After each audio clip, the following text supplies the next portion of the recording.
The Book of Heaven. Volume 3. While I was in my usual state, I suddenly found myself out of my body, inside a church. There was a priest celebrating the divine sacrifice. He cried bitterly and said, "The column of my church has no place to rest." As he said this, I saw a column whose top touched the sky. At the base of this column were priests, bishops, cardinals, and other dignitaries. They supported the column. I was watching very closely. To my surprise, I saw that, among these people, one was very weak, another half putrefied, another cripple, another covered with mud. Very few were in condition to support the column. As a result, this poor column wobbled. She couldn't stand firm because of the blows she was getting down. At its summit stood the Holy Father who, with gold chains and rays emanating from all his person, did everything he could to stabilize the column and to tie up and illuminate people who were below. Although a few escaped to be freer to rot or become muddier, he also strove to tie and enlighten the whole world. As I watched all this, the priest who celebrated Mass, I think it was our Lord, but I'm not sure, called me near him and he said to me, "My daughter, look at what pitiful state my church is in. The very people who should support it, are demolishing it. They beat her and go so far as to defame her. The only remedy for me is to make a lot of blood flow, to form it as a bath in order to be able to wash this putrid mud and heal these deep wounds. When, by this blood, these people will be healed, strengthened, and beautiful, they can be instruments capable of keeping my church stable and firm." He added, "I called you to ask if you want be a victim and, thus, to be a guardian to support this column in these incorrigible times." In the first place, I felt a shiver through me, because I was afraid of not having the strength. Then I offered myself. I saw myself surrounded by several saints, angels, and souls from purgatory who, with whips and other instruments, tormented me. At first, I was scared. Subsequently, the more I suffered, the more my desire to suffer increased, and I tasted the suffering like a very sweet nectar. It came to me this thought: who knows? Maybe these pains will be a way to consume my life and get me to take my last flight to my one good. But after suffering hard, I saw, to my great regret, that this suffering did not consume my life. Oh God, what a pain to see! May this fragile flesh prevent me from uniting with my eternal good. Then I saw a bloody massacre on the people who were at the bottom of the column. What a horrible disaster! Those who were not victims were very few. The audacity of the enemies went as far as attempting to kill the Holy Father. Then it seemed to me that this bloodshed and these victims were the way to make those who remained strong, in such a way that they became able to support the column without it flickering. Ah! How happy days arose afterwards! Days of triumph and peace. The face of the earth seemed renewed. The column acquired its luster and its original splendor. From a distance, I greet these happy days that will give so much glory to the Church and so much honor to this God who is its head. This morning my kind Jesus came and carried me out of my body inside a church. Then he left me there, alone. Finding myself in the presence of the most blessed sacrament, I made my customary adoration. In doing so, I was all eyes to see if I would not see my sweet Jesus. Precisely, I saw him on the altar in the form of a child who called me with his graceful little hands. Who could have described my contentment? I flew towards him and, without further thought, hugged him and kissed him. But during these simple gestures, he took on a serious aspect. He showed me that he didn't appreciate my kisses and started pushing me away. However, not paying attention to this, I went ahead and said to him, "My dear love, the other day you wanted to manifest yourself to me with kisses and I granted you complete freedom. Today, it is I who want to manifest myself to you. Ah! Grant me the freedom to do so. However, he continued to push me away. Seeing that I did not stop, he disappeared. Who could say how mortified and anxious I was when I found myself in my body? A little later, he returned. As I desired to ask his forgiveness for my impertinences, he forgave me by showing me his tenderness. He said to me, kissing me, "Delight of my heart, my divinity dwells in you continuously. As you invent new things to make my delights, so I want to do towards you." Thus, I understood that it was a joke that he had made to me. My Jesus not having shown up this morning, the devil tried to show himself to me by taking on the appearance of Jesus. Not having perceived the usual effects, I began to have doubts. I signed myself, and then I drew the sign of the cross on him. Seeing himself signed, the demon trembled. I immediately pushed him away, without looking at him. A little later, my dear Jesus came. But, fearing that it is still the evil spirit, I tried to push him away by invoking the help of Jesus and Mary. To reassure me, Jesus said to me, "My daughter, to detect whether it is me or not, your attention must be focused on the inner effects you feel, by asking you if they push you to virtue or vice. For, being virtue, my nature cannot communicate to my children anything but virtuous things." My adorable Jesus carried me out of my body. He showed me streets filled with human flesh. What carnage! I'm horrified just thinking about it. He showed me something that had happened in the air. Many died suddenly. This was in the month of March. According to my habit, I prayed to him to keep calm and to protect one's own images from such cruel torments and bloody wars. As he wore his crown of thorns, I took it from him and placed it on my own head, in order to soothe him. But, to my great sorrow, I saw that almost all the thorns had remained broken on his most holy head, so that there was very little left to make me suffer. Jesus was stern, almost without paying me any attention. He took me back to my bed. I saw my arms outstretched and suffering the pains of the crucifixion. He took my arms, crossed them and tied them with a small golden rope. Without trying to understand the meaning of this, and to break his stern air, I said to him, "My very sweet love, I offer you the gestures of my body, gestures that you yourself have made, and all the other gestures that I can make for the sole purpose of pleasing and glorifying you. Oh, yes. I want the movements of my eyelids, of my lips and of my whole being be made only to please you. Grant, O good Jesus. May all my bones and nerves continually testify to my love for you." He said to me, "Everything that is done for the sole purpose of pleasing me shines so brightly before me that it attracts my divine gaze. I love these acts so much, even if it is only to move an eyelid, that I give them the value they would have if I made them myself.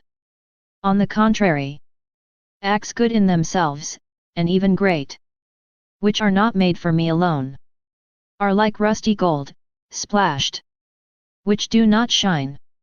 I don't even give them a look.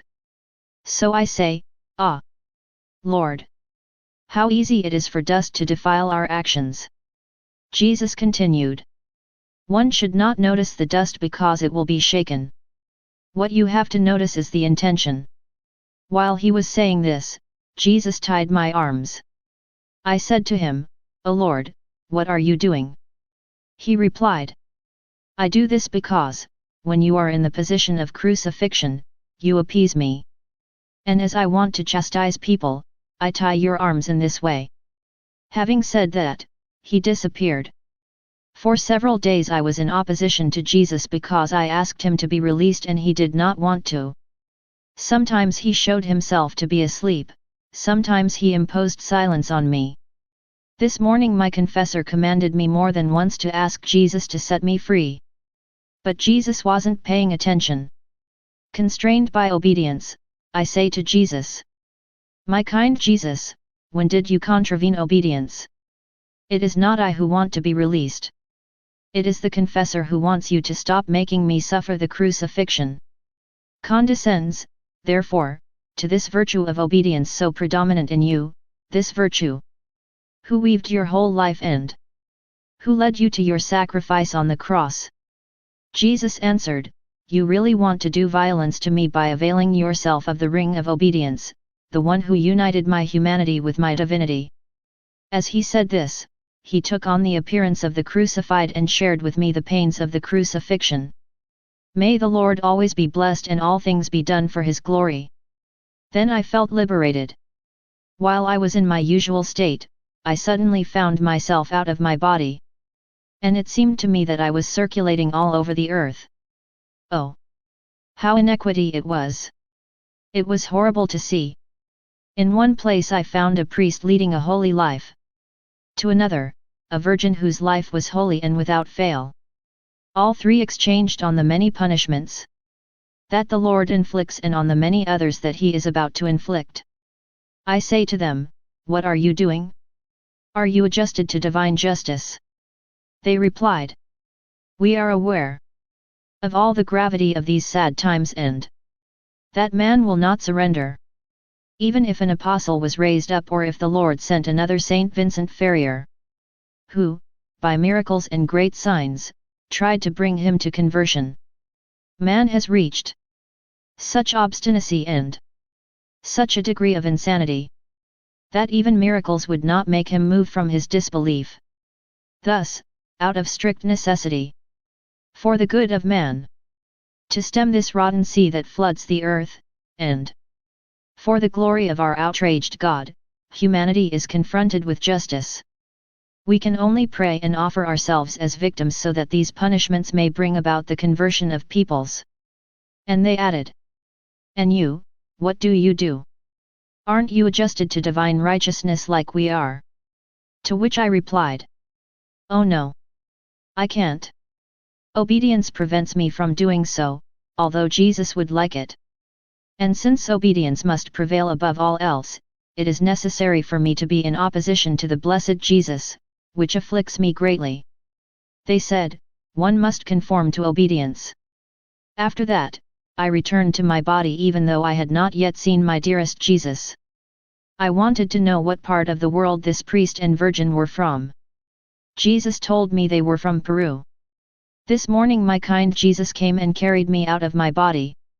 And I saw something that was going to be moved from the sky to touch the earth. I was so scared that I shouted out and said, ah! What are you doing, Lord? What destruction will occur if this happens? You say you love me and you want to scare me? Don't do that. No, no. You can't do that. I don't want to. Compassionate, Jesus said to me.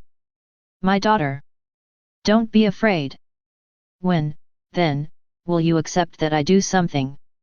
Should I not let you see anything when I chastise people? I will strengthen your heart like a tree trunk, so that you can bear what you see.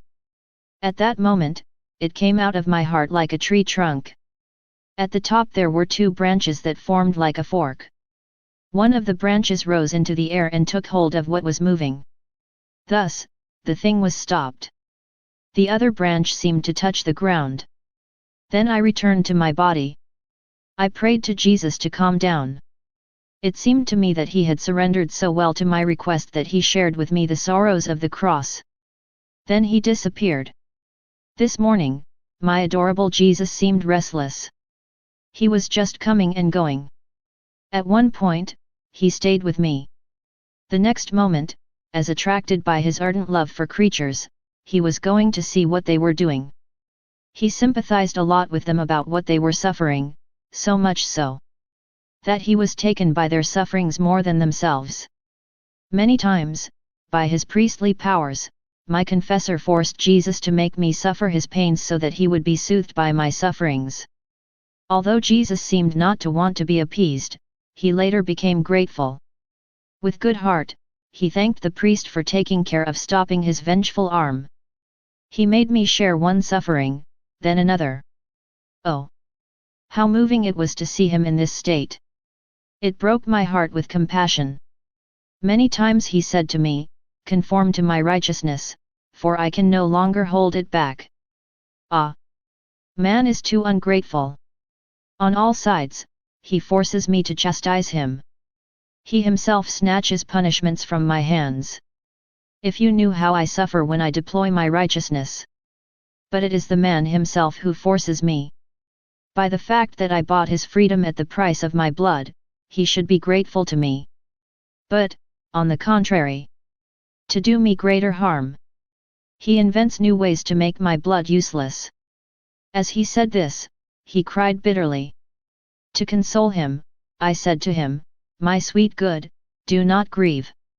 I see that your affliction is more related to the need you feel to chastise people. Oh no! May it never be so. Since you are everything to me, I want to be everything to you. Therefore, send your chastisements upon me. I am a victim always at your disposal. You can make me suffer anything you want. Thus, your righteousness will be appeased by a few degrees. And you will be comforted in the afflictions you feel when you see the creatures suffer. I have always been against the application of your justice. For when man suffers, you suffer more than he does." My kind Jesus continued to be afflicted. This morning, our Queen Mother came with him.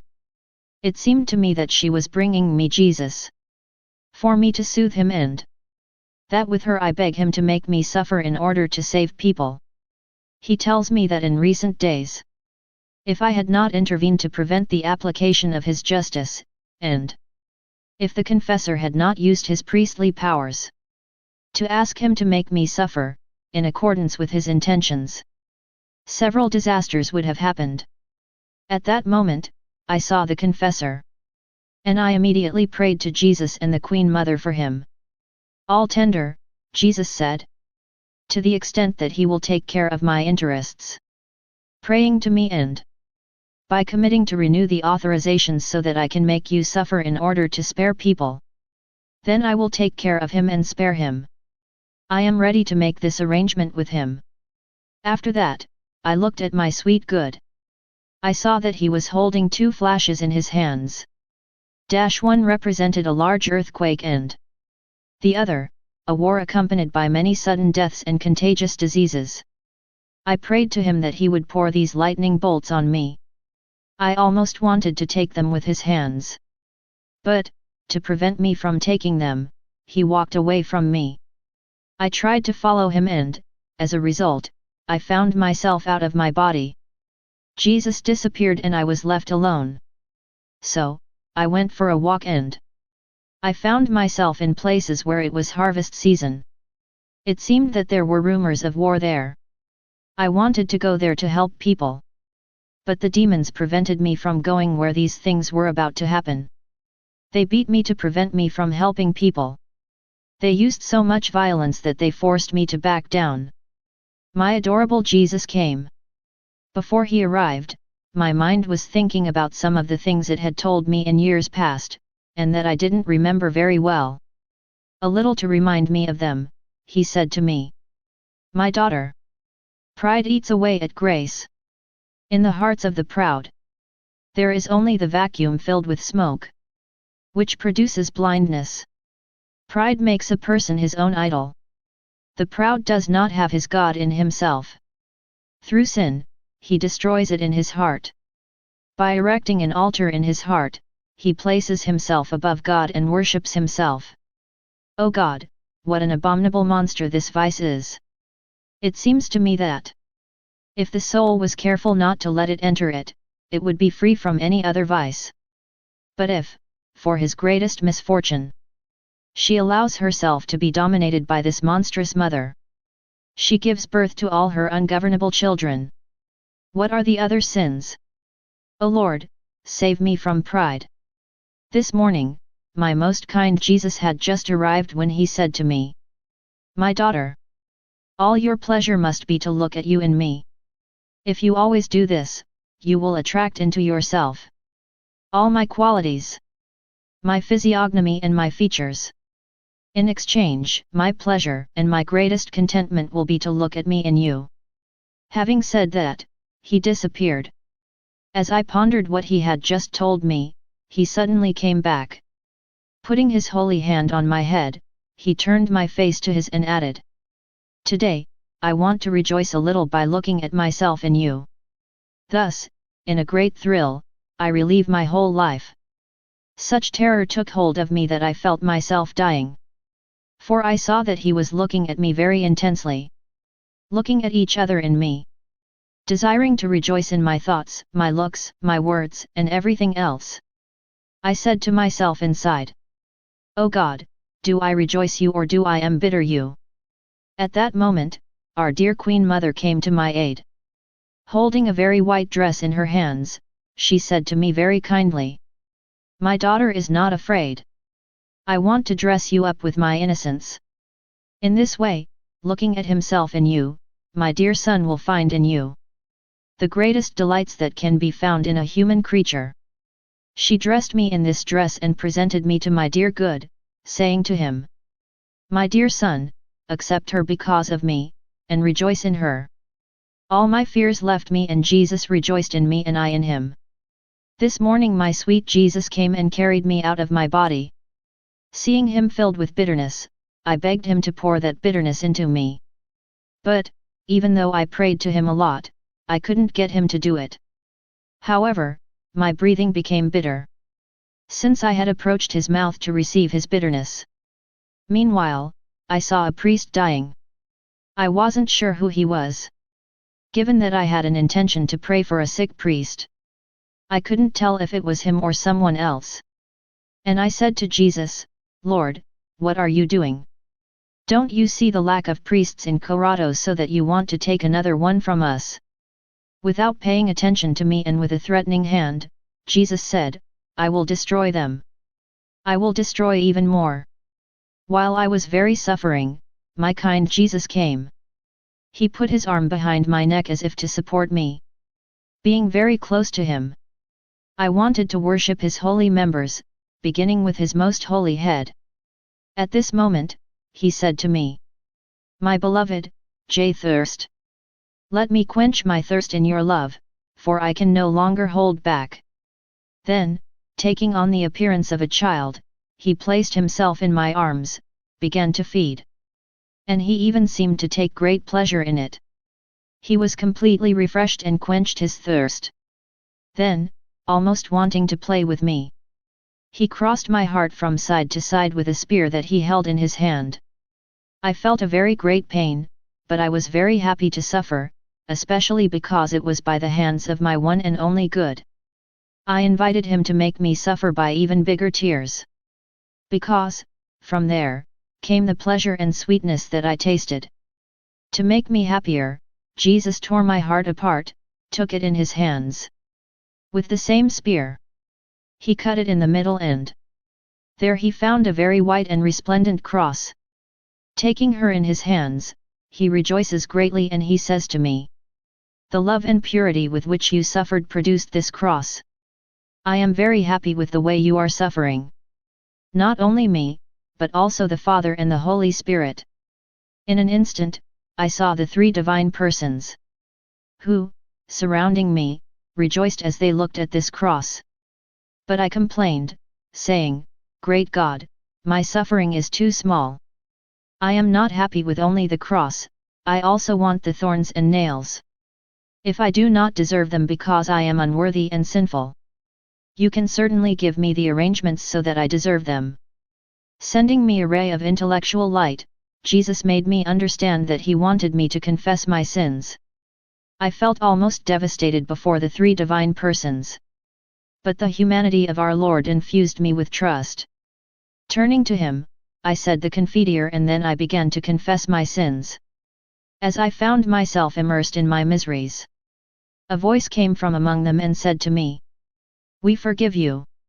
Don't sin any more.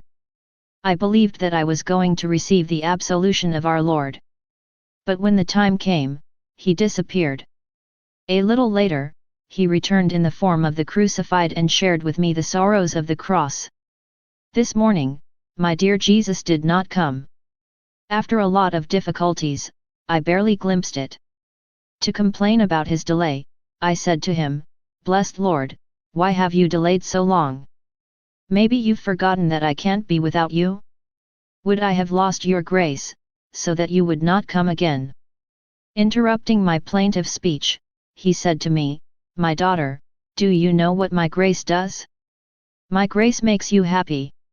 Souls who have the beatific vision, as well as travelers on land, with this difference. Souls who have the beatific vision enjoy and rejoice themselves, and the travelers on earth work for my promotion. He who possesses grace carries within him paradise. For to possess grace is nothing but to possess myself. And since I alone am the enchanting object, which enchants all paradise and which forms all the happiness of the blessed by possessing grace, the soul has its paradise wherever it is. My delicious Jesus came, full of affability. He was like a close friend who gives his friend a lot of compliments and shows him his love. The first words he said to me were, "My beloved, if you only knew how much I love you. I feel powerfully attracted to love you.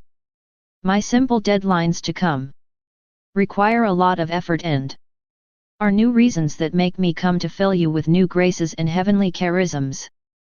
If you could understand how much I love you, your own love would seem imperceptible to you compared to mine." I said to him, "My sweet Jesus, what you say is true, but I also love you very much. And if you say that my love compared to yours is barely perceptible, it is because your power is limitless and mine very limited.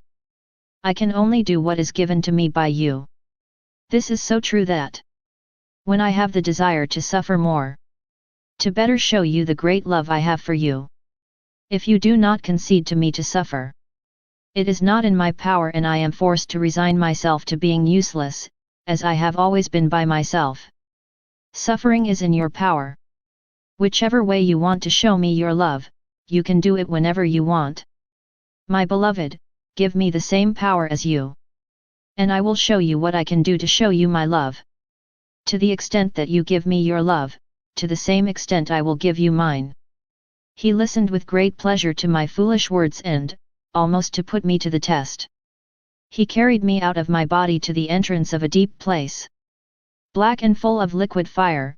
The mere sight of this place caused me horror and fright. He said to me, "This is purgatory where many souls are gathered. You will go to this place to suffer and free those souls that I like. You will do it out of love for me." A little trembling, I said to him, "For your love, I am ready for anything. But you must come with me because, if you leave me, I won't be able to find you and you'll make me cry a lot." He replied, "If I go with you, what will your purgatory be? With my presence, your pains will be changed into joys and contentments." I said, "I don't want to go alone. We will go into this fire together, you will be last me, so I will not see you and I will accept this suffering." So I went to this place filled with dense darkness. He got behind me. Afraid that he might leave me, I took his hands and held them pressed into my back. Who could describe the pains these souls suffer? They are certainly inexplicable to people dressed in human flesh. By my presence in this fire, these pains were diminished and the darkness was dispelled. Many souls came out, and the others were relieved. After being there for about a quarter of an hour, we left. However, Jesus groaned a lot. I said to him, "Tell me, my good, why do you groan? My dear life, I may be the cause. Maybe it's because I didn't want to go to this place of pain? Tell me, have you suffered much when you see these souls suffer? How do you feel?" He replied, "My beloved, I feel all filled with bitterness, so much so that I can no longer contain them. I am about to pour them on the earth." I said to him, No, my sweet love, you will pour them over me, won't you?" So I approached his mouth and he poured into mine a very bitter liquor in such abundance that I could not contain it. I prayed to him that he would give me the strength to keep it. Otherwise, I would have done what I did not want him to do, which is that I would have poured it on earth and I would have very much regretted doing that. It seems that he gave me strength, even though the suffering was so great that I felt weakened. Taking me in his arms, Jesus supported me and said to me, "With you, we must necessarily submit. You become so unwelcome that I feel compelled to content you. My adorable Jesus came as usual. This time I saw him when he was at the column. Detaching himself by himself, he threw himself into my arms to be taken in pity. I pressed it on me. And I started drying and placing her hair all crusted with blood. I fucked them, as well as his eyes and face, and did various acts of reparation. When I came to his hands and took away the chain, with great astonishment, I noticed that, even if the head was that of Jesus, the members were of many other people, especially religious. Oh! How many infected members were giving more darkness than light! On the left were those who made Jesus suffer the most. There was their sick limbs, full of deep wounds filled with worms, and others that were barely attached to this body by a nerve. Ah! How this divine head suffered and wobbled above these limbs! On the right side stood those who were better, that is, healthy, resplendent limbs, covered with flowers and celestial dew, giving off delicious smells. The divine head, above the limbs, suffered greatly. It is true that there were resplendent members, which were like light for the head, which revived it and gave it great glory. But the largest number were infected members. Opening his very sweet mouth, Jesus said to me, "My daughter, how much pain these limbs give me. This body you see is the mystical body of my church, of which I pride myself on being the head. But what cruel tears these limbs make in the body! It seems that they are stimulating each other to torment me more." He told me other things about this body, but I don't remember very well. Also, I stop here. I was very distressed because of some things that I am not allowed to say here. My kind Jesus, desiring to comfort me, came in a whole new way. He seemed to me dressed in sky blue, all adorned with small golden bells, who rang when they beat each other and which emitted a sound never heard before. To this show and the charming sound of bells, I felt enchanted and relieved by my affliction which, like smoke, dissipated. I would have remained there in silence, the powers of my soul were so astonished, if blessed Jesus had not broken the silence by telling me, "My beloved daughter, these bells are so many voices, who speak to you of my love and who invite you to love me. Now let me see how many bells you have, who tell me about your love and who call me to love you." Blushing, I said, "Oh, Lord, what do you say? I have nothing but my usual flaws." Taking pity on my misery, he continued, "You have nothing, it's true, but I want to adorn you with my own bells so that you have plenty of voices with which to call me and show me your love." Then it seemed to me that he surrounded my waist with a band decorated with these little bells. Then I remained silent. He added, "Today I have the pleasure of staying with you. Tell me something," I said to him. "You know that all my contentment is to be with you. When I have you, I have everything. When I possess you, it seems to me that I have nothing else to desire or say." He continued, "Let me hear your voice that rejoices my hearing. Let's talk to each other a little. I have often spoken to you about the cross. Today, let me hear you tell me about it." I felt very confused. I didn't know what to say. But he, to help me, sent me a ray of intellectual light, and I began to say, "My beloved, who can tell you what the cross is and what it does? Only your mouth can speak worthily of the sublimity of the cross. But since you want me to tell you about it, I will. The cross suffered by you, Jesus Christ, frees me from the slavery of the devil and unites me to the divinity by an indissoluble bond. The cross is fertile and gives birth to grace in me. The cross is light, it disillusions me with the temporal and reveals eternity to me. The cross is a fire that reduces to ashes all that is not of God, to the point of emptying the heart of any small dust that could be there. The cross is a currency of inestimable value. If I have the good fortune to own it, I become enriched with an eternal currency capable of making me the richest of the paradise. For the money that circulates in heaven comes from the crosses suffered on earth. The cross brings me to know myself. It also gives me the knowledge of God. The cross grafts on me all the virtues. The cross is the noble seat of uncreated wisdom that teaches me the highest, most subtle, and sublime doctrines. She reveals me the most secret mysteries, the most hidden things, the most perfect perfections. All things hidden from the most learned and wise in the world. The cross is that beneficent water that purifies me and nourishes in me the virtues. It makes them grow. She leaves me after leading me to eternal life. The cross is that celestial dew that preserves and embellishes in me the beautiful lily of purity. The cross nourishes hope. The cross is the torch of active faith. The cross is that solid wood that preserves and always keeps ignited the fire of charity. The cross is that dry wood which causes the smoke of pride and vainglory to vanish and to be scattered, and which produces in the soul the humble violet of humility. The cross is the most powerful weapon to assail demons and defend me from all their grips. The soul that possesses the cross made the envy and admiration of all angels and saints, and the rage and anger of demons. The cross is my paradise on earth. As if the paradise above is enjoyment, the paradise below is suffering.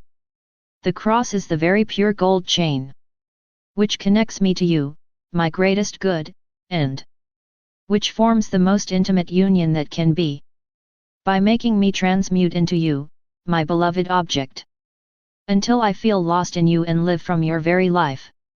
After I have said this, I do not know if it is nonsense, my kind Jesus rejoices greatly. Taken by a transport of love, he fucked me everywhere and said to me, "Bravo, bravo, my beloved. You spoke well.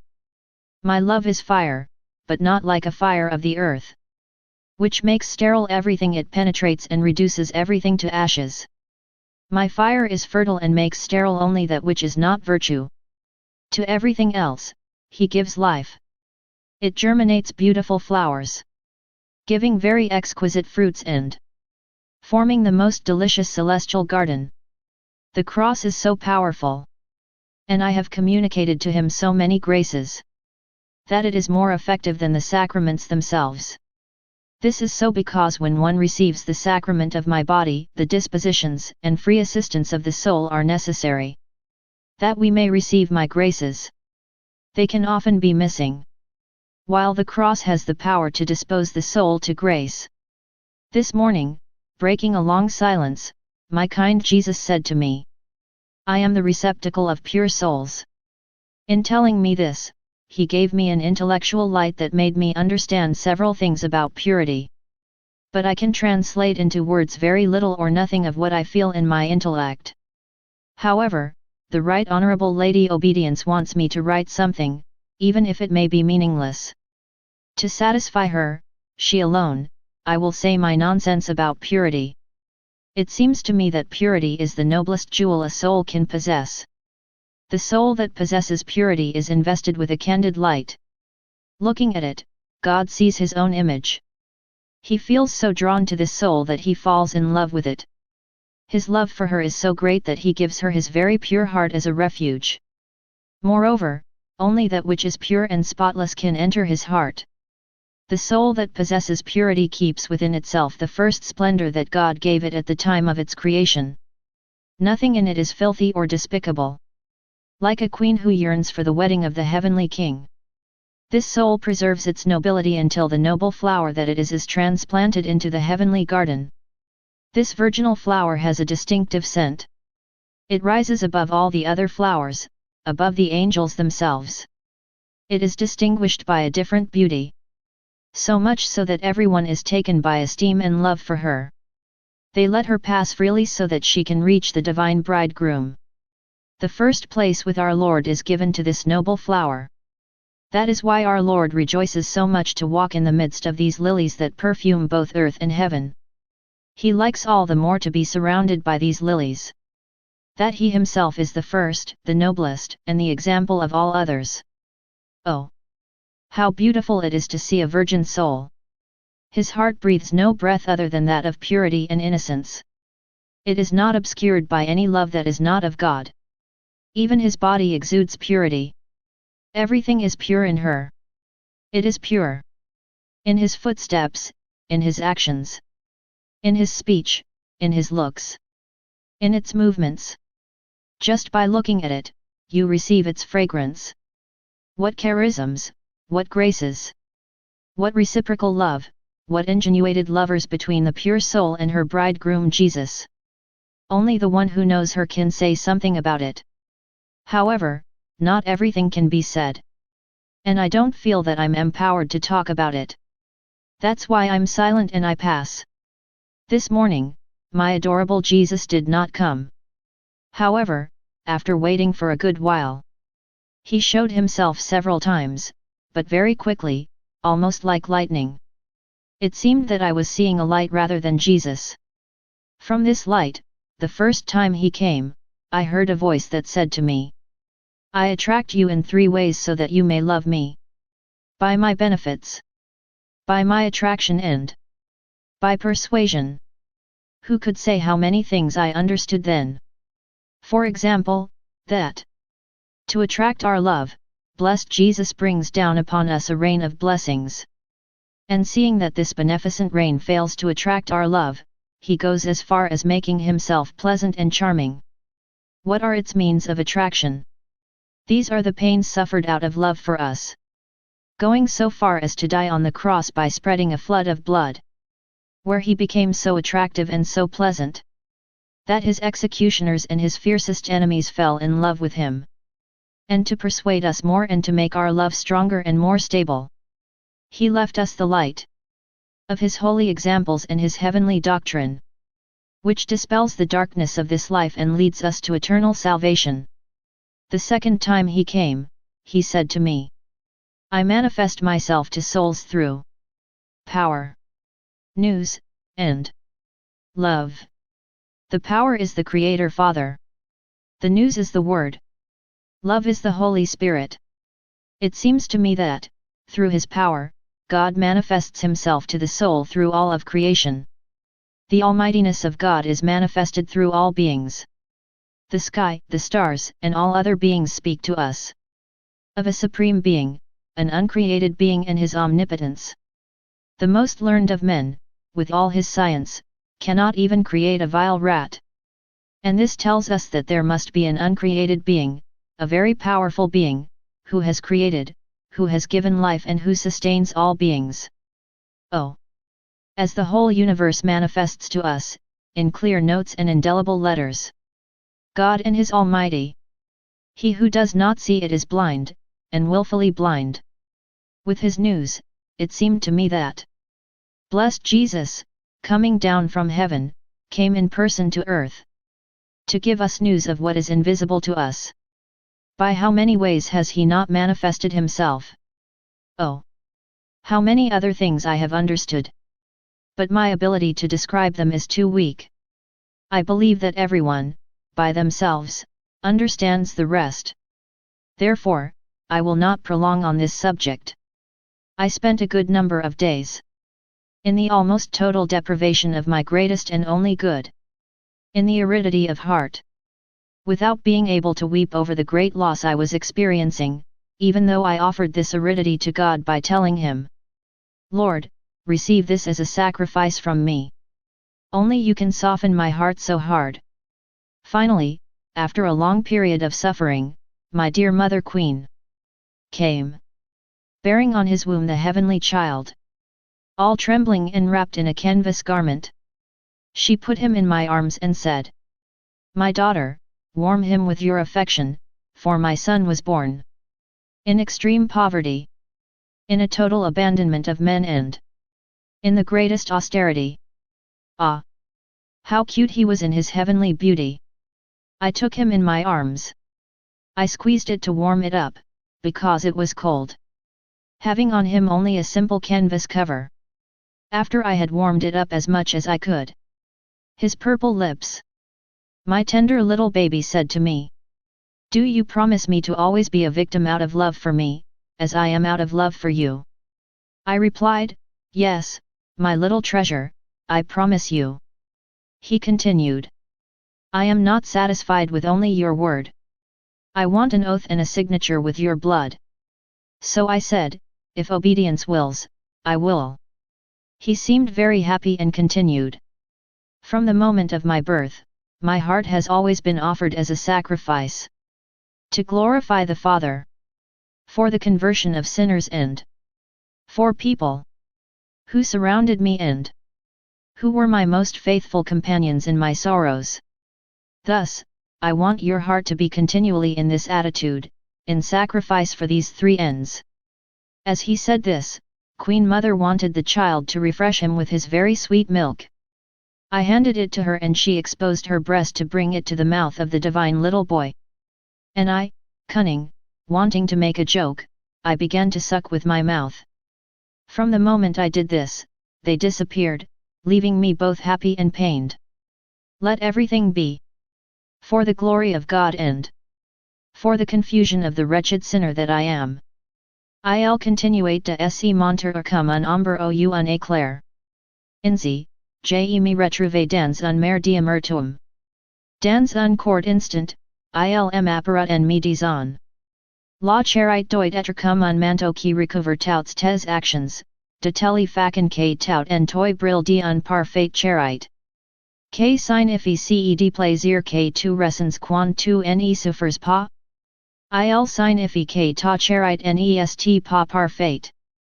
Car souffrir par amour pour moi ou ne pas souffrir par amour pour moi, sans que ta volonté en intervienne, c'est la même chose. Then he disappeared, leaving me more bitter than before. This is a subject for me too delicate for me to talk about here. After I cried bitter tears on my state so miserable and also because of its absence, he came back and said to me, with righteous souls, I act justly. Much more, I reward them doubly for their righteousness.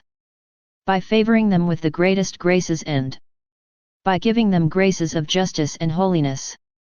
I found myself so confused and bad that I didn't dare to say a single word. Rather, I continued to cry over my misery. Jesus, desiring to infuse trust in me, put his hand under my head to hold it. For she could not stand alone, and he said to me, don't be afraid. I am the shield of the fighters and the afflicted. Then he disappeared. As this morning obedience had asked me to pray for a person, as soon as I saw Jesus, I recommended that person to him. He told me, humiliation must not only be accepted, but we must also love it. It must be chewed like food, so to speak. As is the case with bitter food. The more you chew it, the more you taste its bitterness. Well chewed, humiliation gives rise to mortification. And these two means, humiliation and mortification, are very powerful for overcome certain obstacles and obtain the necessary graces. Like bitter food, humiliation and mortification appear harmful to human nature and seem to bring evil rather than good. However, this is not the case. The more iron is beaten on the anvil, the more it sparkles and becomes purified. This is the case for the soul who really wants to walk on the path of good. The more she is humiliated and beaten on the anvil of mortification, the more sparks of celestial fire spring from it, the more it is purified. I found myself very distressed by the deprivation of my greatest and only good. After waiting for him for a long time, I finally saw him coming into the inside of my heart. He was crying. He made me understand how much he suffered and humiliated himself when he was circumcised. This caused me great suffering, for I felt absorbed in his bitterness. Compassionate with me, the blessed little baby said to me, the more the soul is humiliated and knows itself, the closer it gets to the truth. In the truth, she seeks to follow the path of virtues, from which she feels very distant. And, on this path, she perceives the distance she still has to travel because this path is endless. It is infinite as I am infinite. The soul that is in the truth always seeks to improve, but it never manages to be perfect. This brings him to work continuously to improve oneself more and more, without wasting time in idleness. And I, blessing this work, little by little, I do the retouching to paint in her my image. That's why I wanted to be circumcised. I wanted to set an example of the greatest humility, which stunned even the angels of heaven. I continued to see myself not only filled with misery, but I was also worried. My whole interior was in turmoil because of the loss of Jesus. I thought about myself by telling myself that my great sins had earned me that Jesus left me and that, therefore, I will never see him again. Oh! What a cruel death it was for me, more cruel than any other. I was terribly overwhelmed. To no longer see Jesus. To no longer hear his sweet voice. To have lost the one on whom my life depended, on whom all good came to me. How to live without it? Ah! Having lost Jesus, everything was over for me. Drowned in these thoughts, I felt in mortal agony and my whole interior was upset. I wanted Jesus so much. Then, in a burst of light, he manifested himself to my soul and said to me, "Peace, peace.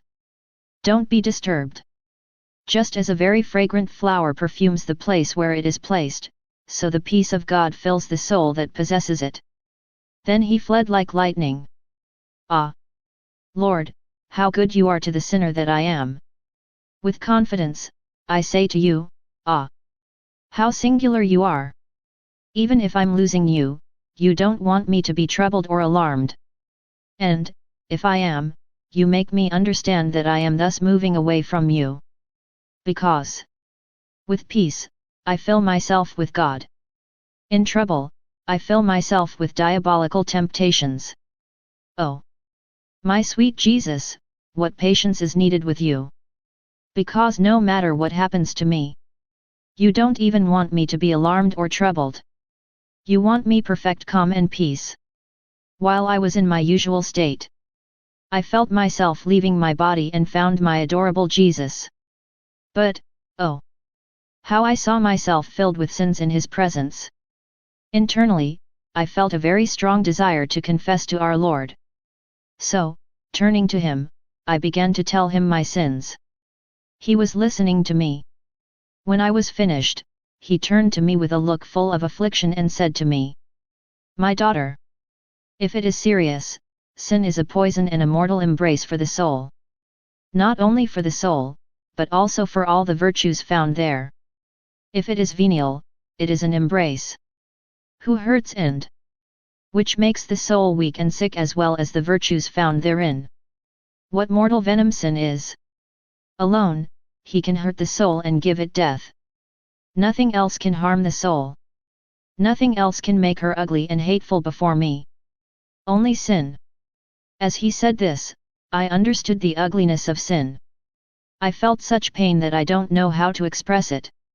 Jesus, seeing me all tortured by pain, raised his right hand and spoke the words of absolution. And he added, "Sin wounds the soul and gives it death. The sacrament of confession gives it new life, heals his wounds, restores vigor to its virtues and this, more or less, according to its provisions. This is how this sacrament works." It seemed to me that my soul was receiving new life. After Jesus' absolution, I no longer felt the trouble of before. May the Lord always be thanked and glorified. This morning I received communion. Finding myself with Jesus, I also found the Queen Mother. And what a wonder! Looking at the Mother, I saw her heart transformed into the baby Jesus. I looked at the baby and saw the Mother in her heart. Then I remembered that it was the Feast of the Epiphany. Following the example of the Holy Three Kings, I would have liked to offer something to Jesus as a baby. But I had nothing to give him. Then, through my misery, the thought came to me to offer him as myrrh, my body with all the sufferings of the 12 years during which I had been bedridden, ready to suffer and to continue as long as he would desire. Like gold, I offered him the pains I feel when he deprives me of his presence, which is for me the most suffering and painful thing. As incense, I offered him my poor prayers by uniting them with those of the Queen Mother, so that they would be more acceptable to Jesus the baby. I made my offering in total confidence that the child would accept it. However, it seemed to me that even though Jesus accepted my poor offering with great pleasure, what he loved most was the confidence with which I offered him. He said to me, "Trust has two arms. With the first, we embrace my humanity and it is used as a ladder to rise to my divinity. With the other, one embraces my divinity and one obtains from her torrents of heavenly graces. Thus, the soul is all flooded by the divine being. When the soul trusts, it is sure to get what it asks. I keep my arms tied and I let the soul do what it wants. I let her penetrate deeper into my heart. I let her take what she asked of me. If I didn't do this, I would feel in a state of violence towards the soul." As he said this, from the child's chest, or from the mother's chest, came liquor streams. But I don't know exactly what I call liquor here, that flooded my whole soul. Then Queen Mom disappeared. Afterwards, the child and I went into the vault of heaven. I saw his charming saddened face. I said to myself, maybe he desires the caresses of Queen Mom. I pressed at my heart and Jesus baby took on a jubilant appearance. Who could say what happened then between Jesus and me? I don't have the language to manifest it or the expressions to describe it. I said to myself internally. Who could say how many mistakes and blunders contain these things I write? At that moment, I felt as if I was losing consciousness and blessed Jesus came. And he said to me, "My daughter, even your mistakes will help to make it clear that there is no willful deception on your part and that you are not a doctor, because if you were one, you would know where you are wandering. They will make it even clearer that it is I who speak to you. At least for those who know how to see things simply. But I assure you that they will not find not a shadow of vice, nor anything that says virtue. For when you write, I myself guide your hand. At most, they will be able to find something that, at first glance, seems wrong. But which, if they look more closely, corresponds to the truth." Having said that, he disappeared. A few hours later, while I felt perplexed and uncomfortable about what he had told me, he came back and added, "My legacy is firmness and stability. I am not subject to any change. The closer a soul gets to me and advances on the path of virtue, the more firm and stable it feels in the good. Moreover, the farther she is from me, the more it is prone to oscillate between good and evil. While I was in my usual state, my kind Jesus showed himself to me in a lamentable state. His hands were tied securely, his face was covered with sputum, and there were several people slapping him copiously. As for him, he was quiet and quiet, without moving and without making a single complaint. He didn't even move an eyelid. He thus showed that he wanted to suffer these outrages, not only externally, but also internally. What a moving sight, capable of breaking the hardest hearts. How many things did this face stained with mud and disgusting sputum tell me? I was struck with horror. I was shaking. I saw myself all filled with pride compared to him. He said to me, "My daughter, only the little ones let themselves be treated as they want. Not those who are small for human reason, but those who are small and filled with divine reason. I can say that I am humble. But what is called humility in man should be called self-knowledge. He who does not know himself walks in falsehood." Then, for a few minutes, he was silent. I contemplated it. And I saw a hand with a light that sought in me, in the most intimate and hidden places, to see if you could find there self-knowledge and love of humiliation, confusion, and disgrace. The light found a void in my interior. And I saw that this place should have been filled with humiliation and confusion, following the example of my blessed Jesus. Oh! How many things this light and sacred attitude of Jesus made me understand. I said to myself, "A God humiliated and confused out of love for me. I, a sinner deprived of these marks of distinction. A stable and firm God who, in the face of so many injustices, does not even move to get rid of the disgusting spitting that covers his face. Ah! If he wanted to reject these sufferings, these outrages, he could perfectly do it. I understand that. It is not the chains that hold him in this situation, but his stable will that wants to save the human race whatever the cost. And me, where are my humiliations? Where is my firmness and constancy in working out of love for Jesus and my neighbor? Oh! What dissimilar beings Jesus and I are! While my little brain was lost in these thoughts, my adorable Jesus said to me, my humanity was overwhelmed by disgrace and humiliation, to the point of overflow. That is why, before my virtues, heaven and earth tremble, and the souls who love me use my humanity as a ladder to reach some reflections of my virtues. Tell me, compared to my humility, where is yours? Only I can boast of true humility. United with my divinity, my humanity could have done wonders.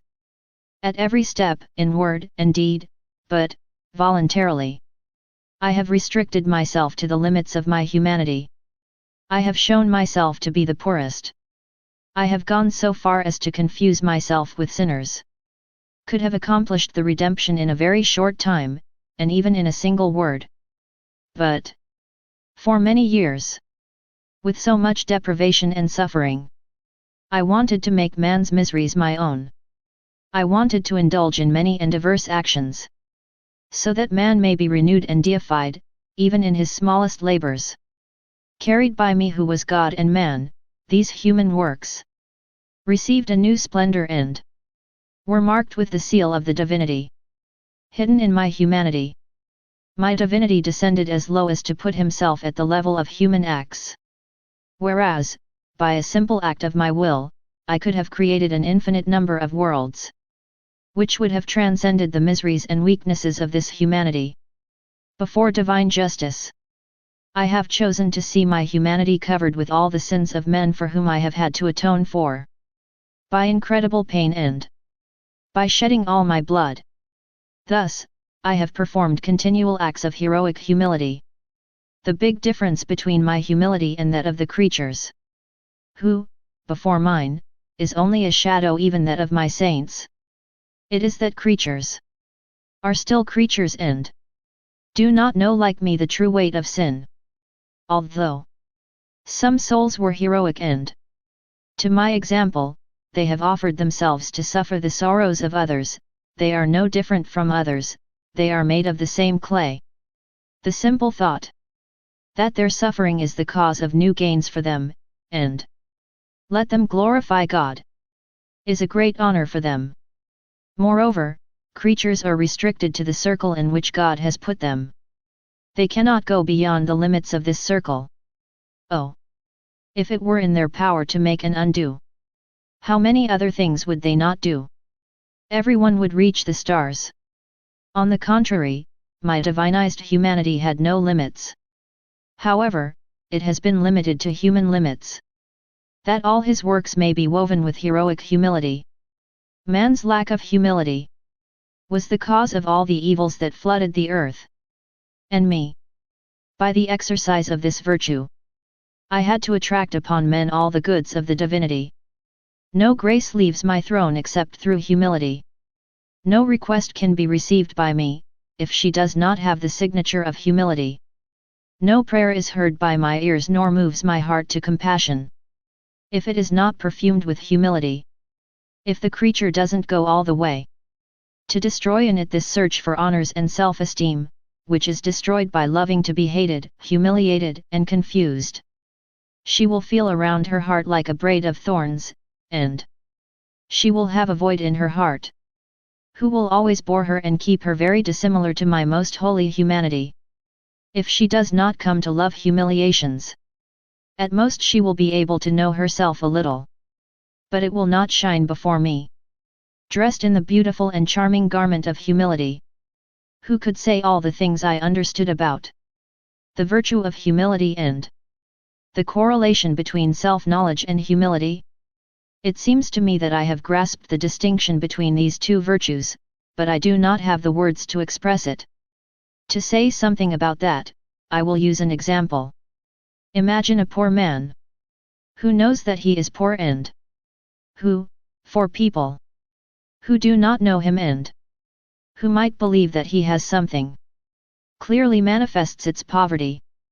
We can say of this man that he knows himself, that he speaks the truth and that in this way, he will be more loved. He will draw others to compassion about his miserable state. All of them will help him. This is what self-knowledge produces. But what would happen if this man, being ashamed to manifest his poverty, boasted of being rich, when all would know that he does not even have the clothes he wears and that he dies of hunger? All would hate him. No one would help him and he would become the laughing stock of all who know him. This wretched man would go from bad to worse and eventually perish. This is what pride produces before God and before men. The one who does not know himself est éloigné automatiquement de la vérité et est engagé sur les chemins de la fausseté. Il y a une autre forme de humilité héroïque qui résulte aussi de la connaissance de soi. Imaginons un homme riche. Ne au milieu du confort et des richesses, et qui est bien reconnu comme tel. Cependant, considérant les humiliations profondes auxquelles notre Seigneur Jésus Christ s'est soumis par amour pour nous. Il devient amoureux de la sainte humilité. Abandon ses richesses et son confort. Enlève ses nobles vêtements et se couvre de guenilles. Il vit en canu. Il ne dit à personne qui il est. Il vit avec les plus pauvres comme s'il était leur égal. Il fait ses joies de mépris et des confusions. We find in this man what happens to the saints, who humiliate themselves more and more and who know that the Lord thus fills them with his graces and gifts. In these examples, we see that self-knowledge without humility is not good for anything. That self-knowledge accompanied by humility becomes precious. Oh, yes. Humility attracts grace, breaks the strongest chains and overcomes every barrier between the soul and God. Humility is the little plant always green and flowering, which is not prone to being eaten away by worms, and which cannot be damaged or wilted by winds, hail, or heat. Even though it is the smallest plant, it develops the largest branches that penetrate into heaven and join the heart of our Lord. Only the branches that come from this little plant have their free entries into this adorable heart. Humility is salt, which seasons all the virtues and preserves the soul from the corruption of sin. Humility is the little grass that grows near the paths. It disappears when it is trampled, but then it grows back more beautiful than before. Humility is that domestic graft that ennobles the wild plant. It is the currency of grace. Humility is the moon that guides us into the darkness of the night of this life. Humility is the cunning merchant who knows how to sell their property and which does not waste even a penny of the grace given to him. Humility is the key to paradise where no one can enter without it. Humility is the smile of God in all of heaven and the weeping of all hell. This morning, my adorable Jesus came and went without talking to me. Afterwards, I felt that I was leaving my body. With his back turned, he said to me, "In many, there is no more righteousness." They say, as long as things continue in this way, we will not have success in our projects. So let us feign virtue, pretend to be upright, pretend to be true friends. Thus, it will be easier to weave our net and abuse them. When we come to them to harm them and devour them, they, believing that we are friends, will spontaneously fall into our hands. This is what level of sneaky man can reach. Subsequently, desiring from me a special repair, blessed Jesus seemed to take my life by presenting me to divine righteousness. By his way of doing things, I thought he would make me leave this life. That is why I said to him, "Lord, I do not want to enter heaven without your marks of distinction." Crucify me first and then bring me. He pierced my hands and feet with nails. And while he was doing it, to my greatest regret, L disappeared and I found myself in my body. I said to myself internally, "Here I am again. Ah! How many times have you done this to me, my dear Jesus? You have a special art to make me this shot. You let me believe that I will die. Which leads me to laugh at the world and the pains. Telling me that the separation from you is over. Then, when I began to rejoice, I still find myself locked in the prison of this fragile body. As a result, forgetting my rejoicing, I return to my tears, my lamentations, and the sufferings of my separation from you. Ah! Lord, come back soon, for I am deeply dismayed." After experiencing very bitter days of deprivation, my poor heart struggled between the fear of having lost Jesus forever and the hope that maybe I will see him again. Oh God! What a bloody war my heart had to sustain! His suffering was such that at one moment it froze and at the next moment, he was as if under the press and disgusted the blood. While I was in this state, I felt my sweet Jesus close to me. He took off the veil that covered my eyes and, finally, I could see it. Immediately, I told him, "O Lord, don't you love me anymore?" He replied, "Yes, yes, I love you. What I recommend to you is correspondence to my grace. And, to be faithful, you have to be like the echo, which reverberates in the atmosphere and who, as soon as someone begins to make his voice heard, immediately, without the slightest delay, repeats what he hears. That's how you have to do it. As soon as you begin to receive my grace, without even waiting for me to finish giving it to you, you must immediately begin to echo your correspondence." I continued to be almost totally deprived of my sweet Jesus. My life flowed in pain. I felt a great boredom, a great weariness of living. I thought to myself internally, "Oh! How prolonged my exile is! Oh! What would be my happiness if I could dissolve the bonds of this body? Thus, my soul would freely take flight to my greater good." A thought crossed my mind, what if you went to hell? To prevent the devil from attacking me on this point, I hurried to say, "Then, even in hell, I would send my sighs to my sweet Jesus, even there, I would like it." While I entertained these thoughts and many others, it would be too long to mention them all, my kind Jesus showed himself for a short time and, in a serious tone, he said to me, "Your time hasn't come yet." In an intellectual light, he made me understand that everything must be ordered in a soul. The soul has many small rooms. One for each virtue. Each virtue having with it all the others, in such a way that, if the soul seems to possess only one virtue, this one is accompanied by all the others. Nevertheless, the virtues are all distinct and each has its place in the soul. They all come from the most holy Trinity which, while being one, consists of three distinct persons. I also understood that each of the chambers of the soul is or filled by a virtue, or by the opposite vice. If there is no virtue or vice, it remains empty. It seemed that my soul was like a house that contains lots of rooms, all empty. Some filled with snakes, some mud, others dark. Ah!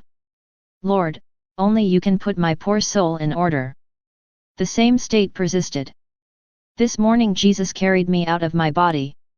After waiting so long, it seemed that this time I saw it clearly. However, I saw myself so bad that I didn't dare to say a word. We looked at each other, but in silence. Through these mutual glances, I understood that Jesus was filled with bitterness. But I didn't dare to say to him, "Pour your bitterness into me." He approached me, however, and began to pour out his bitterness. Having received it, I was unable to contain it and threw it back on the ground. Then he said to me, "What are you doing there? You don't want to share my bitterness anymore? Don't you want to relieve me in my pain anymore?" I said to him, Lord, it's not that I don't want to. I don't know what happens to me. I feel so filled with your bitterness that I have no place to contain it.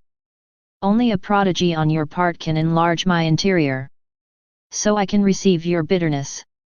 Jesus made a great sign of the cross on me and he poured out his bitterness again. This time it seemed to me that I was able to contain it. He then says, "My daughter, mortification is like fire, which dries all the bad moods that are in the soul and which floods him with a mood of holiness, giving birth to the most beautiful virtues." Jesus came several times, but always in silence. I felt a void in me and sorrow, for I could not hear his very sweet voice. Returning to console me, he said to me, "Grace is the life of the soul. As the soul gives life to the body, so grace gives life to the soul. For the body, it is not enough that it has a soul to maintain its life. It also needs food so that it can grow to its full stature. Thus, for the soul, it is not enough that it has the grace to keep it alive, it also needs food so that it can progress to its full stature. And this food is the correspondence to grace. Grace and correspondence to grace form a chain that leads the soul to heaven. To the extent that the soul corresponds to grace, the links in this chain are formed." And he added, "What is the passport to enter the kingdom of grace? It is humility. The soul that always looks at its nothingness and perceives being nothing but dust and wind, puts his trust in the grace that becomes like his master. Taking control, grace leads the soul on the path of all virtues, and makes him reach the heights of perfection. Without grace, the soul is like the body departed from its soul, which becomes filled with worms and rot and which horrifies the look. Thus, without grace, the soul becomes so abominable that it horrifies the gaze, not of men, but of God himself." This morning I found myself in a state of great discouragement, especially because I was deprived of the presence of Jesus, my greatest good. He showed up and told me, "Discouragement is a toxic mood that infects the most beautiful flowers and their most pleasant fruits. This toxic humor penetrates into the roots of the tree, impregnating it completely, causing it to dry out and become repugnant. If someone does not heal him by watering him with the opposite mood, the tree collapses. So it is for the soul that soaks itself in the toxic mood of discouragement." After these words of Jesus, I still felt discouraged, all withdrawn into myself. And I saw myself so mean that I didn't dare to rush to him. My mind said to itself, "It is useless for me to hope any longer for his continual visits, his graces, his charisms as before. It's all over for me." Almost rebuking me, Jesus added, "What are you doing? What do you do? Don't you know that lack of confidence makes the soul moribund? Thinking that she is going to die, the soul does not know how to dispose of life, how to acquire grace, how to use it, how to make yourself more beautiful, or how to act to heal oneself from its sagging. Ah, Lord, it seems to me to see this ghost of lack of trust, unclean, thin, fearful, and trembling, and which, with all his art, with no other instrument than fear, leads the soul to the pit. And what's worse, this ghost doesn't show himself as an enemy, for then the soul could unmask him. Rather, he shows himself as a friend. He secretly infiltrates, pretending to agonize with the soul and saying he is ready to die with it. And if the soul is not attentive, it will not know how to get rid of this deception." As I continued in the same state, but with a little more courage, my dearest Jesus came and said to me, "My daughter, sometimes the soul meets vice face to face. If, gathering his courage, it triumphs over this enemy, the opposite virtue becomes more resplendent and more deeply rooted in it. But the soul must be careful, in order not to provide the rope with which it can be attached. This rope being the lack of confidence. This will be done by dilating his heart in trust, while dwelling within the circle of truth, which is the knowledge of its nothingness." This morning, after receiving communion, I saw my adorable Jesus, but in a whole new attitude. He seemed serious, reserved and about to reprimand me. What a dramatic change! Instead of being relieved, my poor heart felt oppressed, pierced by this unusual attitude of Jesus. However, as I had been deprived of his presence in the previous days, I felt a great need for relief. He said to me, "As lime has power to devour the objects that are immersed in it, so mortification has the power to devour the imperfections and defects that are found in the soul. It goes as far as spiritualizing the body. It is placed near the soul and seals all the virtues. Until she has devoured your soul and body well, she will not be able to seal perfectly in you the marks of my crucifixion." Then my hands and feet were pierced. I'm not sure who did it, although it seemed to me that it was an angel. Then, with the spear that he drew from his heart, Jesus pierced my heart, which gave me a sharp pain. Then he disappeared, leaving me more distressed than before. I understand that it was necessary for mortification to be for me an inseparable friend. But that not even the shadow of a friendship with her existed in me. Ah! Lord, bind me to mortification through an indissoluble friendship. Because, by myself, my manners are all rustic. Not seeing himself warmly received by me, mortification becomes all respect for me. She always spares me, fearing that one day I will turn my back on her completely. She will never bring her majestic work to completion. For as long as we are at knives drawn, his prodigious hands will not reach me to work on me and to present myself before Jesus as a worthy work of his holy hands. This morning, after renewing in me the sorrows of the crucifixion, Jesus said to me, "By the good air or bad air that a person breathes, his body is purified or infected. Mortification must be the air of the soul. By the air that the soul breathes, we recognize whether it is healthy or sick. If a person breathes the air of mortification, everything will be purified in it. All his senses will sound with the same concordant sound. But if she does not breathe the air of mortification, everything will be discordant in it. She will have a disgusting breath. While she tames one passion, another will rise. His life will be child's play." It seemed to me to see mortification as a musical instrument, which, if its strings are all good and strong, produces a harmonious sound. If its strings are not of good quality, then we must adjust one, then another, and so ceaselessly. So you always have to adjust the instrument without ever being able to play it. And if you try to play it, you only hear discordant sounds. This morning, my adorable Jesus came and carried me out of my body. I saw a lot of people in action. But I can't say if it was war or revolution. As for our Lord, people were just weaving crowns of thorns to him. While with care I took one from him, they have set him another even more painful one. Ah! It seems to me that our age will be disavowed because of his pride. The greatest misfortune, it is to lose control of his head. Because, once a person has lost control of his head and brain, all its members become disabled. Or they become enemies of each other. My patient Jesus tolerated all these crowns of thorns. No sooner had I taken them away than he turned to the people and said to them, "Some in war, some in prison, some in earthquakes. A few will remain.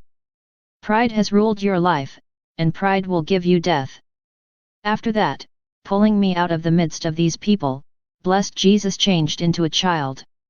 I carried him in my arms so that he could rest. He told me, "Between you and me, let everything be for me, and that what you will concede to the creatures is nothing but the overflow of our love." Monday Jesus beni continuate devenir. Après que Jeus communi, il renouvelle en moi les douleurs de la crucifixion. J'étais assaillant que je ressentais le besoin d'un soulagement. Mais je n'ai pas osé demander. Un peu plus tard, Jesus revint sous la forme d'un enfant et il m'embrassa plusieurs fois. De ses lèvres trace pures collate un le trace du que jai bouletin a grandes gorges. Comme je facis cela, il me dit. Je suis la fleur du paradis céleste. Le parfum que j'exhale est tel que tout le ciel est parfum. Je suis la lumière qui éclaire tout le ciel, tous sont imprégnés de cette lumière. Mes saints tirant de moi leurs petites lampes. Il n'y a pas de lumière au paradis qui ne soit tirée de cette lumière. Ah oui. Il n'y a pas de parfum de vertu sans Jesus. Sans lui, il n'y a pas de lumière, même au plus haut des cieux. Monde aimable Jesus recommande que ses de les habituels. Tu il soit toujours béni. En vérité, on a besoin d'avoir la patience d'un saint pour fonctionner avec lui. Celui qui n'a pas expérimenté cela ne peut le croire. Il est presque impossible de ne pas avoir un petit dispute avec lui. Après avoir été patient en l'attendant longuement, il vint finalement et me dit. Ma fille, le don de la purité n'est pas un don naturel mais un grâce acquise. L'âme l'obtient en se faisant attrayant par la mortification et les souffrances. Oh! Comme les âmes mortifiées et souffrances se rendent attrayants. Jai un tel gout pour els que j'en deviens fou. Tout ce tu els voulent, je leur donne. Quand tu es privé de moi. Ce qui est la souffrance la plus douloureuse pour toi, accept cette privation par amour pour moi. J'aurai pour toi un plus grand amour tu auparavant et je accorderai de nouvelles grâces. Ce matin, alors que j'avais presque perdu l'espérance que Jesus béni vienne, il revint soudain. Il renouvela en moi les douleurs de la crucifixion et me dit. Le temps est arrive. La fin est descend, mais l'heure est incertaine. Alors que je me demandais SICES motivaient trait à ma crucifixion complete ou auxiliary châtiments, je lui dis. Seigneur, j'ai peur que monde état ne soit pas conforme à la volonté de Dieu. Jesus reprit, le signe le plus sûr pour savoir si un état est conforme à ma volonté. C'est quand on ressent la force de vivre dans cet état. I said to him, if it were your will, you would not stop coming as before. He replied. When a person has become familiar in a family, all these ceremonies and respects are no longer used as they were before, when she was still a stranger. And this is not a sign that this family no longer wants the person, nor that it does not love him more than before. So it is with me. Therefore, stay quiet, let me do it. Don't torture your brain or lose the peace of your heart. In due course, you will understand my works. This morning I found myself all frightened. I believed that everything was fantasy or that the devil wanted to abuse me. That's why I hated everything I saw and was unhappy. I saw that the confessor was praying to Jesus to renew in me the pains of the crucifixion. And I tried to resist. In the beginning, Jesus blessed tolerated him in this way, but because the confessor insisted. He said to me, my daughter, will we really fail in obedience this time? Don't you know that obedience must seal the soul and make it malleable like wax? In such a way that the confessor can give it the form he wants. So, not taking care of my resistance, he made me share the pains of the crucifixion. And can no longer resist the commandment of Jesus and the confessor. Because I did not want to consent for fear that it was not of Jesus, I had to surrender to suffering. May Jesus always be blessed and may all creatures glorify him in all things and always. After living for several days in the deprivation of Jesus. At most, he came a few times as a shadow, then he fled. I felt such pain that I burst into tears. Sympathetic to my sorrow, blessed Jesus came, looked at me carefully, and said to me, my daughter, do not be afraid, for I will not leave you. When you are deprived of my presence, I do not want you to lose heart. Rather, from today, when you will be deprived of me, I want you to take my will and rejoice in it, loving me and glorifying me in her, by considering it as if it were my very person. By doing so, you will have me in your very hands. What forms the beatitude of paradise? Certainly my divinity. And what will be formed of the beatitude of my beloved on earth? Certainly of my will. It will never run away from you. You will always have it in your possession. If you remain in my will, there you will experience ineffable joys and very pure pleasures. By not leaving my will, the soul becomes noble, she becomes rich. And all his work reflects the divine sun, as the surface of the earth reflects the sun's rays. The soul that makes my will is my noble queen. She takes her food and drink only in my will. Because of this, he flows very pure blood through his veins. Its breath exhales an aroma that totally refreshes me because it comes from my own breathing. Thus, I want nothing of you, except that you form your beatitude within my will, without leaving it, even for a brief moment. As he said this, I remained all alarmed and frightened because of Jesus' words supporting that he would not come and that I had to calm down in his will. O God, what sorrow, what mortal anguish! But, with gentleness, Jesus added, how can I leave you when you are a soul victim? I will stop coming when you stop being a soul victim. But as long as you are a victim, I will always feel attracted to come to you. So I found my calm. I felt as if surrounded by God's adorable will, in such a way that I could not find any opening to escape. I hope that he will always keep me imprisoned in this way in his will. While I was all abandoned to the kind will of our Lord, I saw myself completely surrounded by my sweet Jesus, internally and externally. I saw myself as transparent. Everywhere I looked, I saw my greatest good. But, oh wonder! While I saw myself surrounded inside and out by Jesus, I myself, with my own will, surrounded Jesus in the same way, in such a way that he had no opening through which to escape. Because, united with his, my will kept him chained. O admirable secret of the will of my Lord, indescribable is the happiness that comes from you. As I was in this state, blessed Jesus said to me, my daughter, in the soul that is all transformed into my will, I find a sweet rest. This soul becomes for me like those soft beds that do not disturb in any way those who rest there. Same.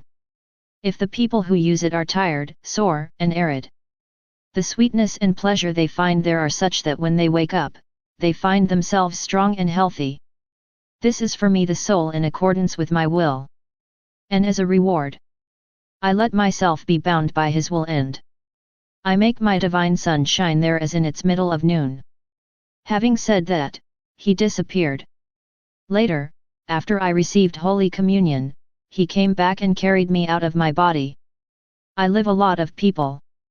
He said to me, tell them that they are doing great harm by whispering against each other. They attract my indignation. And this is just because, while they are all subject to the same miseries and weaknesses, they are only suing each other. If, on the contrary, with charity, they judge each other with compassion, then I feel drawn to use mercy with them. I repeated these things to these people, and then we withdrew. This morning, after I had received Holy Communion, my sweet Jesus showed himself to me crucified. Internally, I felt attracted to look at myself in him so that I could look like him. And he looked at himself in me to train me to look like him. As I did this, I felt that the pains of my crucified Lord were infused into me. Full of kindness, he said to me, I want your food to be suffering. But not suffering for its own sake, but suffering as the fruit of my will. The kiss that will bind our friendship will be the union of our wills. The indissoluble bond that will bind us in a continual embrace will be a shared continual suffering. While he was saying this, blessed Jesus became uncrowded.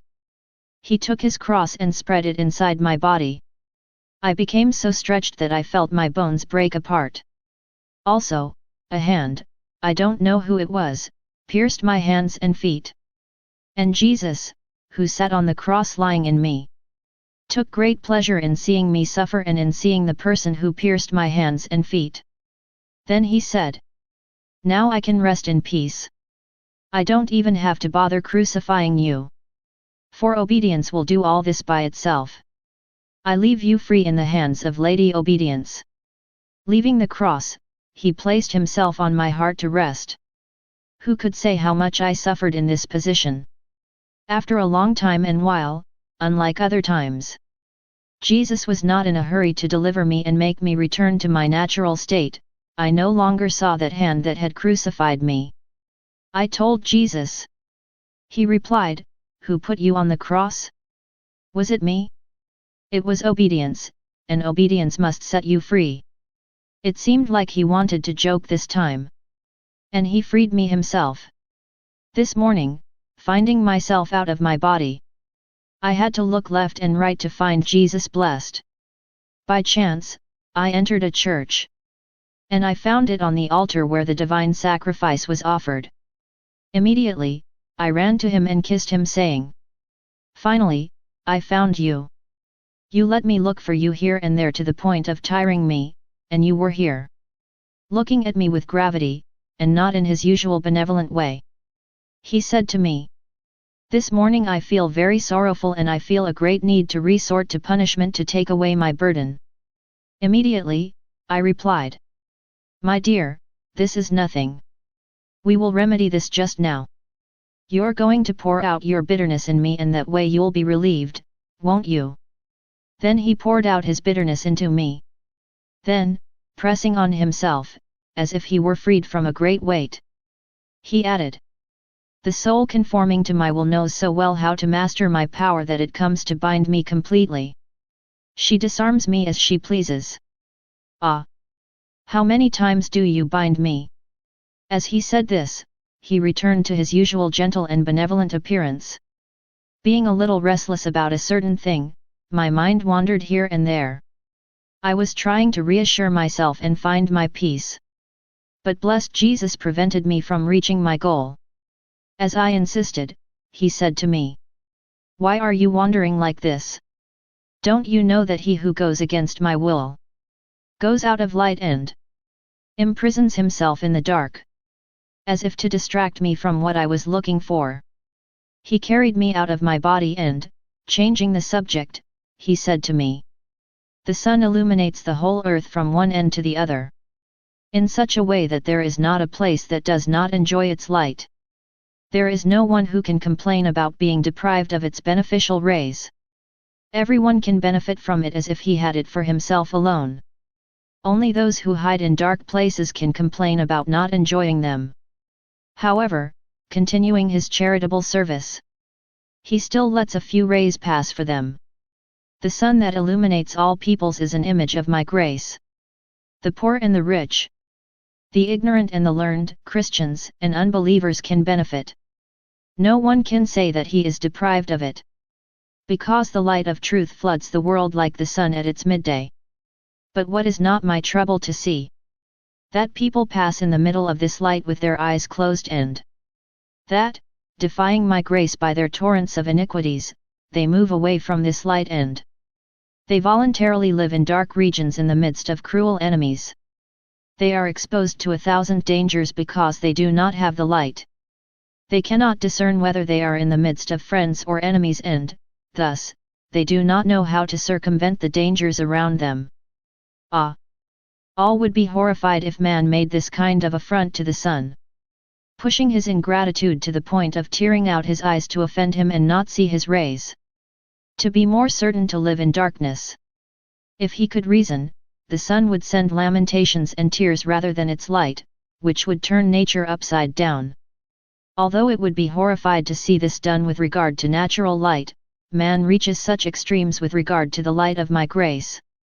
But, always benevolent, grace continues to send its rays upon human darkness. My grace knows no one.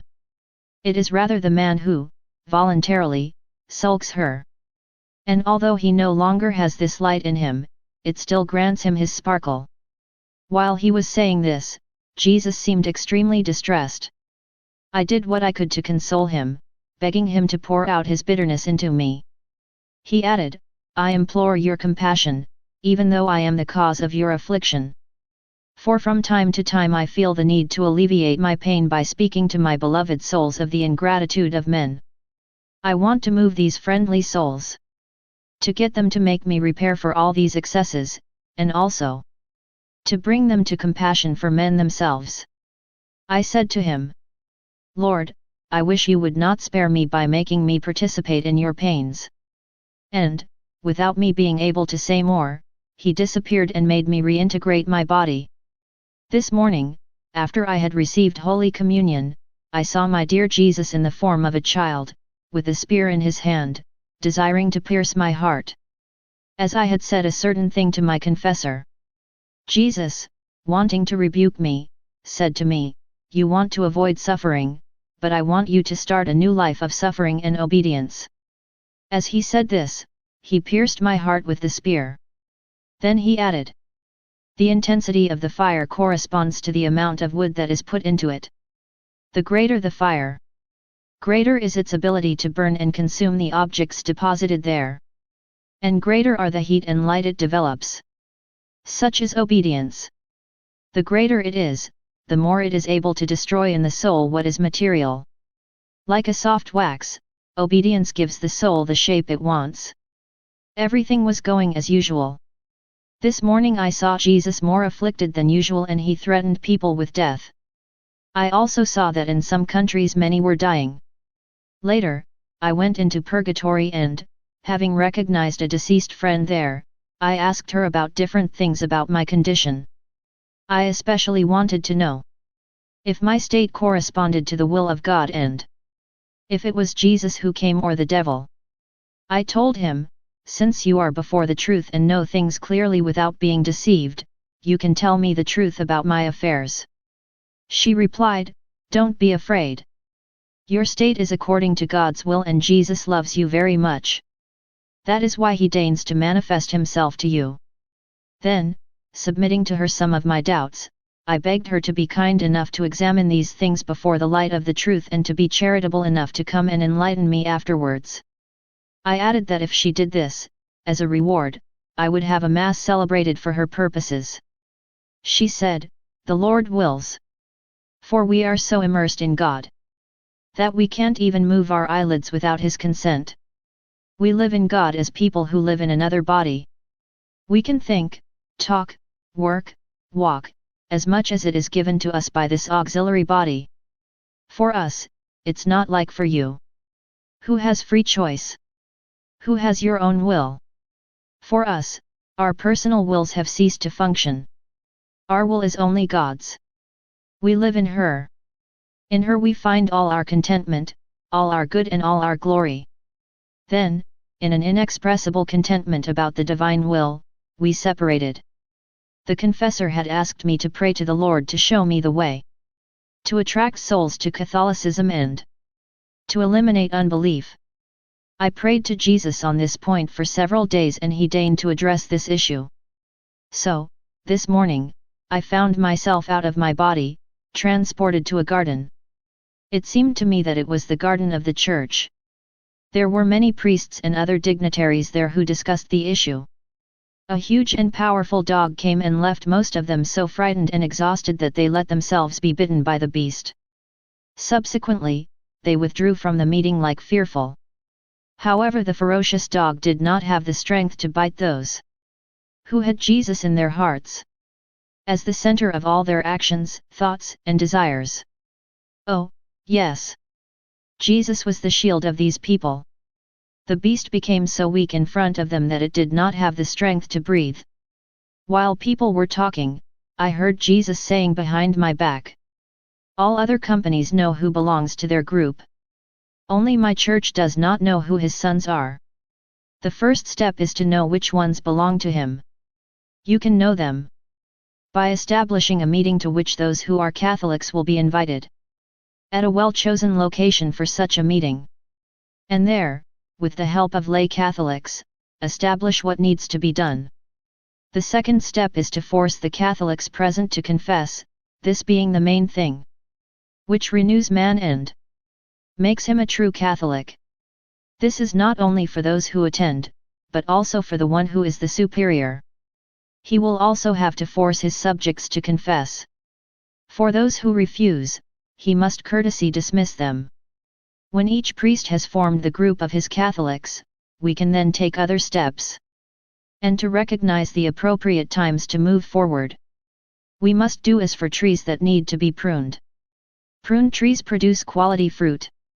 But if the tree is not pruned, it displays a beautiful display of leafy branches and flowers, but it does not have enough sap and strength to turn so many flowers into fruit. Then, when a heavy rain or gust of wind arrives, the flowers fall and the tree becomes bare.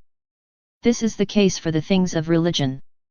First, you must form a body of Catholics sufficient to stand in front of other groups. Then you can enter the other groups to form one. After he said that, I didn't hear him anymore. Without even seeing him again, I found myself in my body. Who could say my sorrow for not having seen Jesus blessed all day? And all the tears I shed. Since Jesus continued to be absent, I was consumed by sorrow and I felt in me rise a fever to the point of becoming delusional. The confessor came to celebrate the divine sacrifice and I received communion.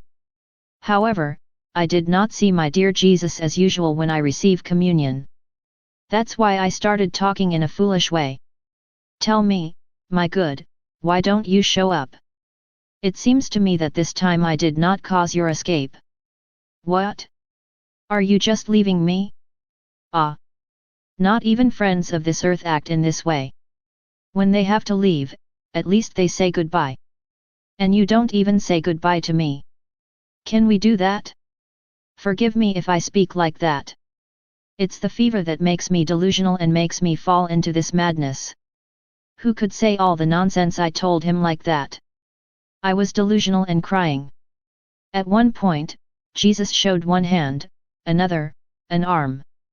I saw the confessor who gave me permission to suffer the crucifixion. Thus constrained by obedience, Jesus showed himself. I said, "Why didn't you show yourself?" And he, in a stern tone, said to me, "It's nothing. It's nothing. It is only that I want to chastise the earth. Being in a good relationship with even one person makes me disarmed and I no longer have the strength to set the punishments in motion. When you see that I want to send chastisements, you begin to say, 'Pour them on me. Make me suffer.' Then I feel defeated by you and I never move on to punishments. But, in the meantime, man is only becoming more provocative. The confessor allowed me to suffer the crucifixion. But Jesus was slow to proceed. Unlike other times when he immediately took action. He said, 'What do you want to do?' I said, 'Lord, whatever you want.' Turning to the confessor, he said to him in a serious tone, 'Do you, too, want to bind me by giving her this permission for me to make her suffer?' As he said this, he began to share with me the pains of the cross. Later, pacified, he poured out his bitterness in me. Then he said, 'Where is the confessor?' I replied, 'I don't know. He is surely no longer with us.' Jesus said, 'I want to see him because, since he has refreshed me, I too want to refresh him.' This morning, blessed Jesus showed me the Holy Father with outstretched wings. He was looking for his children to gather them under his wings. I heard his moans. 'My children, how many times have I tried to gather you under my wings, but you are fleeing me. By pity, hear my moans and sympathize with my pain.' He cried bitterly. It seemed that it was not only lay people who deviated from the Pope, but also priests. And it gave him even greater pain. How painful it is to see the Pope in this state. Afterwards, I saw Jesus echo the Holy Father's groans, saying, 'Among those who have remained faithful, some live for themselves. They do not have the zeal to expose themselves for my glory and for the good of souls. Others are held back by fear. Others speak, propose, and promise, but never take action.' Then he disappeared. A little later he came back and I felt devastated by his presence. Seeing me devastated, he said to me, "My daughter, the more you lower yourself, the more I feel attracted to bend over to you and fill you with my graces. Humility attracts my light." Having received Holy Communion, I saw my sweet Jesus. He invited me to go out with him, on the condition, however, that wherever we went, if I saw that he was compelled by sins to send punishments, I would not object. We have thus gone around the world. First, I saw that everything was dried out in some places. I said to Jesus, "Lord, what will these poor people do if they lack food to feed themselves?" "Oh, you can do anything. Just as you made these lands dry up, make them flourish."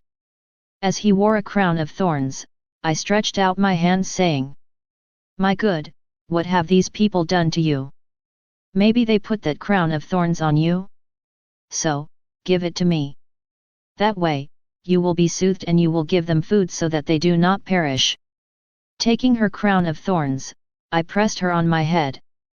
As I was doing this, Jesus said to me, "It is quite obvious that I cannot bring you with me. For to bring you with me and not be able to do anything is the same thing." I replied, "Lord, I have done nothing. Forgive me if you think I did something wrong. But, out of pity, keep me with you." He said to me, "Your ways of acting bind me completely." And I continued, "It's not me doing this, it's yourself. For, being with you, I see that everything belongs to you. It seems to me that if I don't take care of your things, I don't take care of yourself. Of you. Therefore, you must forgive me if I act in this way. For I do it out of love for you. You must not remove me from you for that." Then we continued our tour. I was doing everything I could to say nothing so as not to give him the opportunity to fire me. But when I couldn't hold back, I started to object. We arrived at a point in Italy where we were inventing a way to cause a great collapse. But I didn't understand what it was. I began to say, "Lord, don't allow this. What will these poor people do?" Seeing that I was becoming anxious and wanted to stop him from acting, he said to me with authority, "Step back, step back." Taking a belt full of nails and pins that was driven into his body, and who made him suffer a lot, he added, "Step back and take this belt with you, you will relieve me a lot." I said, "Yes, I'll put her in your place, but let me stay with you." He added, "No. Get back." He told me this with such authority that, unable to resist, I returned to my body. I couldn't understand what this invention was. This morning, when I arrived, my adorable Jesus said to me, "As the sun is the light of the world, so the Word of God, incarnating, became the light of souls. As the material sun gives light to everyone in general and to everyone in particular, so that everyone can enjoy it as if it were personal to him. Thus the Word, while he gives light in general, gives it to everyone in particular. Everyone can have it as if it were their personal good." Who could say everything I have understood about this divine light and the beneficial effects it provides to souls? It seemed to me that by possessing this light, the soul makes the darkness of the spirit flee as the material sun makes the darkness of the night flee. If the soul is cold, this divine light warms it; if it is devoid of virtues, it makes it fertile. If it is infected with lukewarmness, it stimulates it to fervor. In a word, the divine sun floods the soul with all its rays and goes so far as to transform it into its own light. As I felt exhausted, Jesus said to me, "This morning, I want to rejoice in you." And he began to make his customary love tricks. After I had waited for him a lot, my sweet Jesus showed himself in my heart. I saw it like a sun sending its rays. In the center of this sun, I perceived the august figure of our Lord. But what amazed me the most was that I saw several maids dressed in white with crowns on their heads. They surrounded the divine sun and fed on its rays. Oh! How beautiful, modest, humble, and all applied to rejoice in Jesus. Not knowing the meaning of all this and being a little afraid, I asked Jesus to tell me who these ladies were. He said to me, These ladies are your passions. That I, by my grace, have changed into so many virtues and who make me a noble procession. They are all at my disposal and I nourish them with my continual graces. Ah! Lord, I feel so bad that I am ashamed of myself. This morning I suffered greatly from the absence of my dear Jesus. Nevertheless, he was going to reward me for my pain by responding to a desire to know a certain thing that had been with me for a long time. Here is. I called him with prayers, tears, and songs. Who knows, maybe he would be touched by my voice and let himself be found, but all in vain. I repeated my tears. I asked many where I could find it. Finally, the moment I could no longer continue and felt my heart burst. I found it. But I saw him from behind. At that moment, I remembered a resistance I had made to him, which I will say in the book of the Confessor, and I asked him for forgiveness. It then seemed to me that we were on good terms. He asked me what I wanted and I said to him, "Be kind enough to tell me what to do. When I find myself with very little suffering or when you don't come and if you come, you do it like a shadow. So, not seeing you, I don't leave my senses. In this state, I find that I do things by myself and that it is not necessary to wait for the coming of the confessor to leave my state."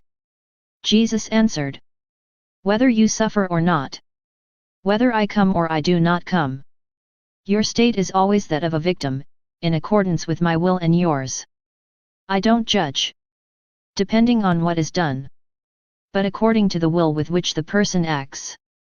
"My Lord," I said to him, "what you say is good. But I feel useless and I find that a lot of time is wasted. I feel concerned about what you say and, at the same time, I am a little scared. I am not sure that bringing the confessor is according to your will." "Do you think," Jesus continued, "that bringing the confessor is a sin?" "No, but I fear it is not your will. You must flee from the very shadow of sin and, to everything else, do not even grant a thought. But if it is not your will, what benefit is there in the confessor coming?" "Oh! It seems to me that my daughter wants to flee the victim state, doesn't it?" "No, my lord," I added blushingly. "I say this for the periods when you don't make me suffer and you don't come. Make me suffer and I will remain quiet. It seems to me that you want to flee. By distracting yourself from me and trying to change this situation, you are busy with something else. And then, when I come, I find you unprepared and I am inclined to turn around to go somewhere else. May this never happen, Lord," I said terrified to him. "I want to know nothing but your most holy will. Be calm and wait for the confessor," Jesus finished. Having said that, he disappeared. I felt relieved of great weight by this conversation with Jesus. Nevertheless, the painful pain I feel when Jesus deprives me of his presence has not ceased. This morning, after receiving Holy Communion, I found myself in a sea of bitterness. Because I have not seen Jesus, my greatest good. While my whole interior was in tears, he showed himself briefly. Almost rebuking me, he said to me, "Do you know that do not surrender to me? It is to want to usurp the rights of my divinity and thus to make me a great affront? Surrender to me and soothe all your inner self in me and you will find peace. And by finding peace, you will find me." Having said this, he disappeared as if in a flash, without showing himself any more. "O Lord, will you please keep me all abandoned and hugged in your arms in such a way that I can never escape? Otherwise, I'll always have those little leaks." Blessed Jesus did not come. "O God, what an indescribable pain to be separated from you. I tried my best to stay at peace and abandoned in him, but to no avail. My poor heart couldn't resist. I did everything I could to calm down and thought to myself, my heart, let's wait a little longer. Maybe he will come. Let's use a few ploys to get him to come. I said to him, Lord, come, it's getting late and you haven't come yet. This morning I'm doing everything I can to stay calm. But you still don't let yourself be found. Lord, I offer you the martyrdom of being deprived of yourself. As a gift out of love for you and for you to come. It is true that I am not worthy of you coming. But that's not why I'm looking for you, but out of love for you and because, if you are not there, I feel that my life is missed. As he still did not come, I said to him, Lord, either you come, or I will tire you with my words. When you are tired, then you will come well. Who could say all the nonsense I told him like that?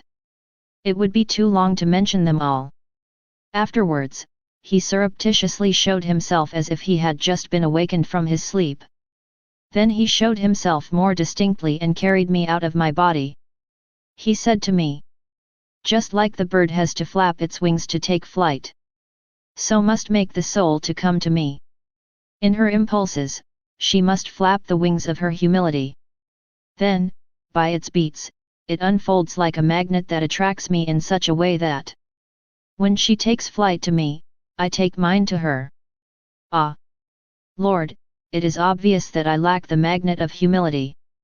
If, along the way, I had everywhere the magnet of humility, I wouldn't get so tired when I'm waiting for you to come.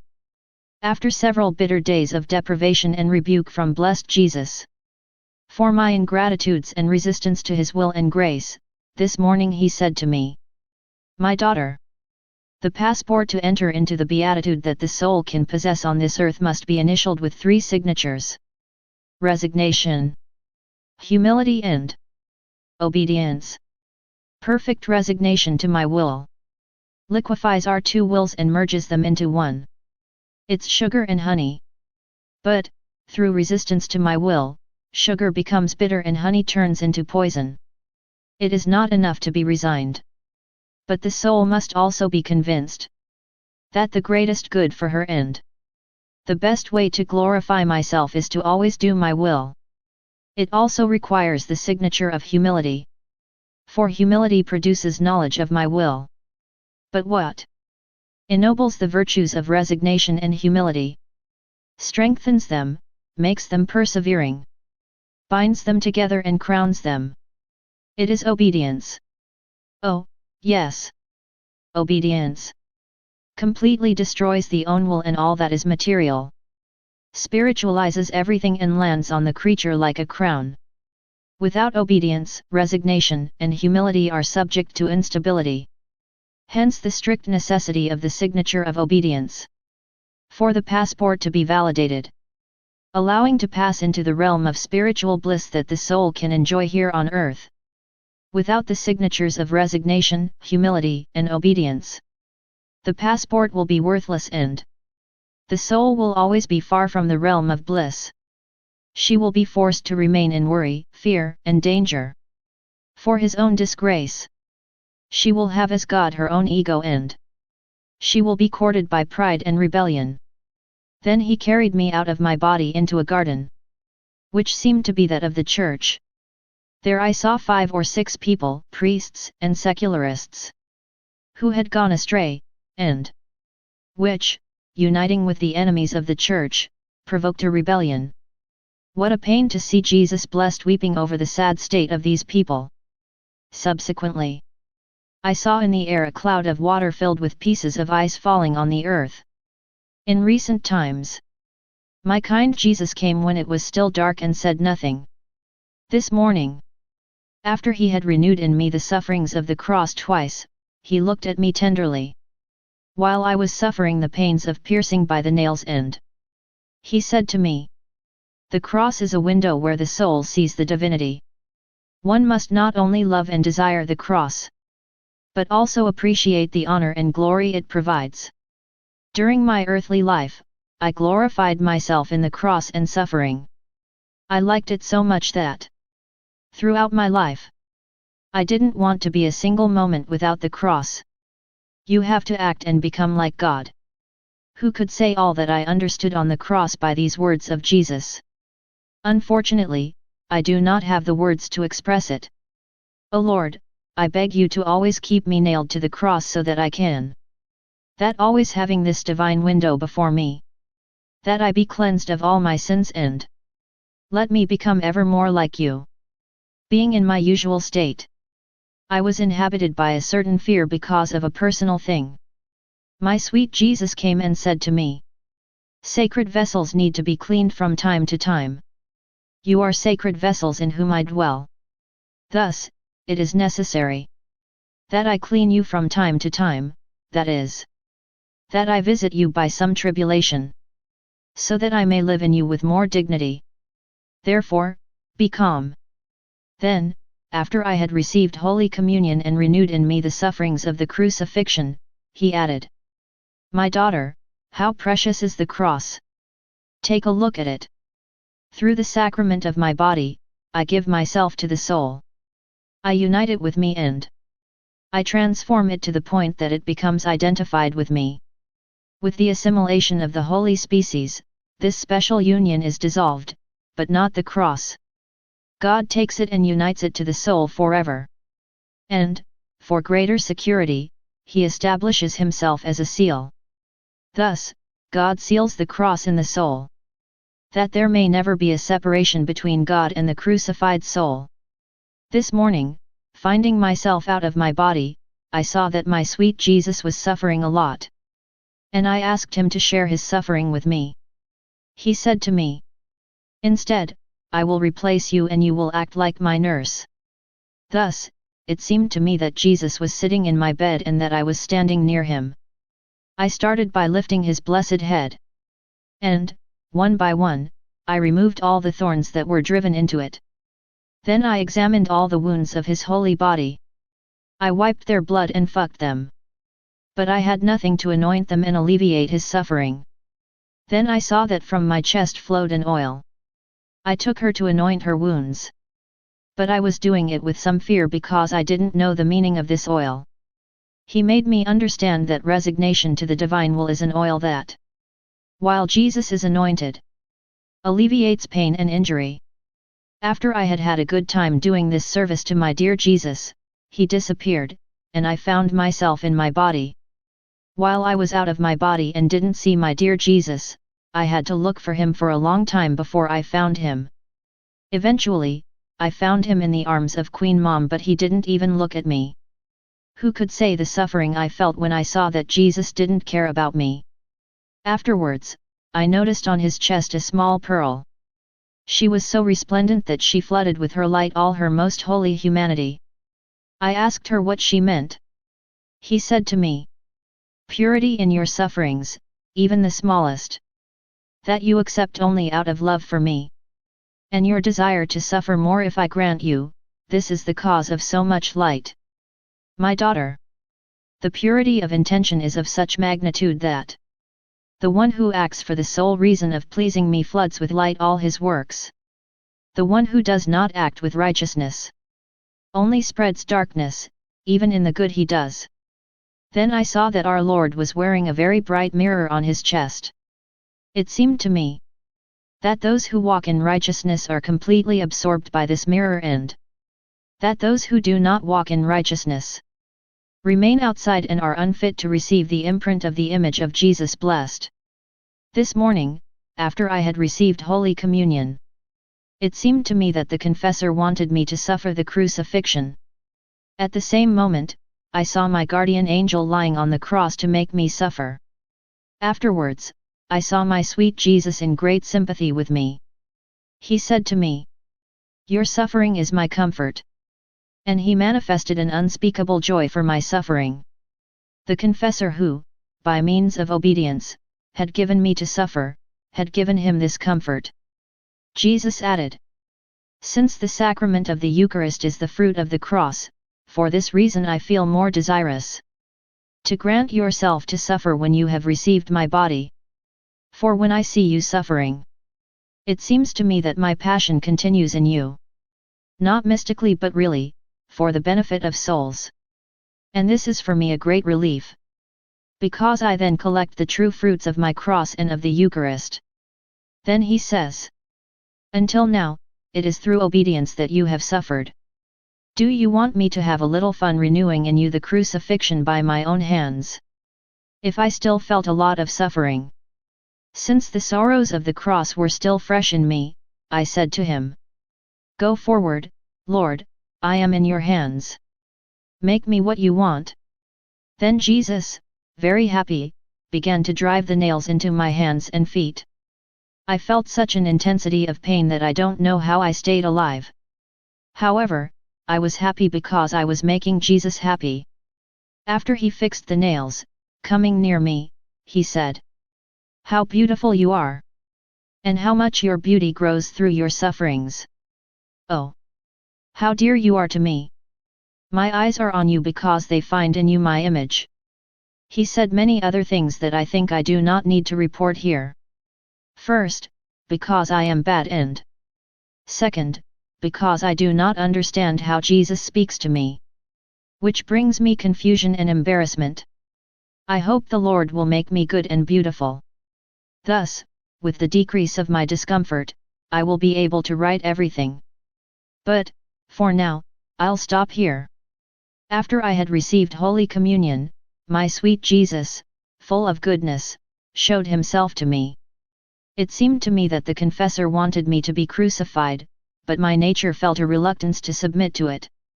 My sweet Jesus, to encourage me, said to me, "My daughter, if the Eucharist is a pledge of future glory, the cross is the currency with which to buy this glory. The Eucharist is the balm that prevents corruption. It is like those aromatic herbs that, when corpses are anointed, they are preserved from corruption. It gives immortality to the soul and the body. The cross, on the other hand, embellishes the soul. It is so powerful that, if there has been a contraction of debts, it is a guarantee for the soul. It pays each debt. After she has satisfied for all, she creates for the soul a magnificent throne for future glory.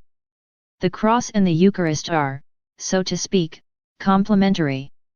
Then he added, "The cross is my flower bed. Not because I suffered little from his terrible pains, but because, through it, I have opened an immeasurable number of souls to grace. I saw through her so many beautiful flowers rising that produced so many delicious heavenly fruits. So when I saw so much good, I looked at this bed of suffering as a delight. I rejoiced in the cross and the sufferings.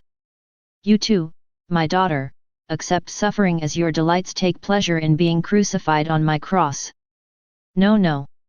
I don't want you to fear suffering as if you were a lazy person. Cheer up. Work like a brave person, and prepare yourself to suffer."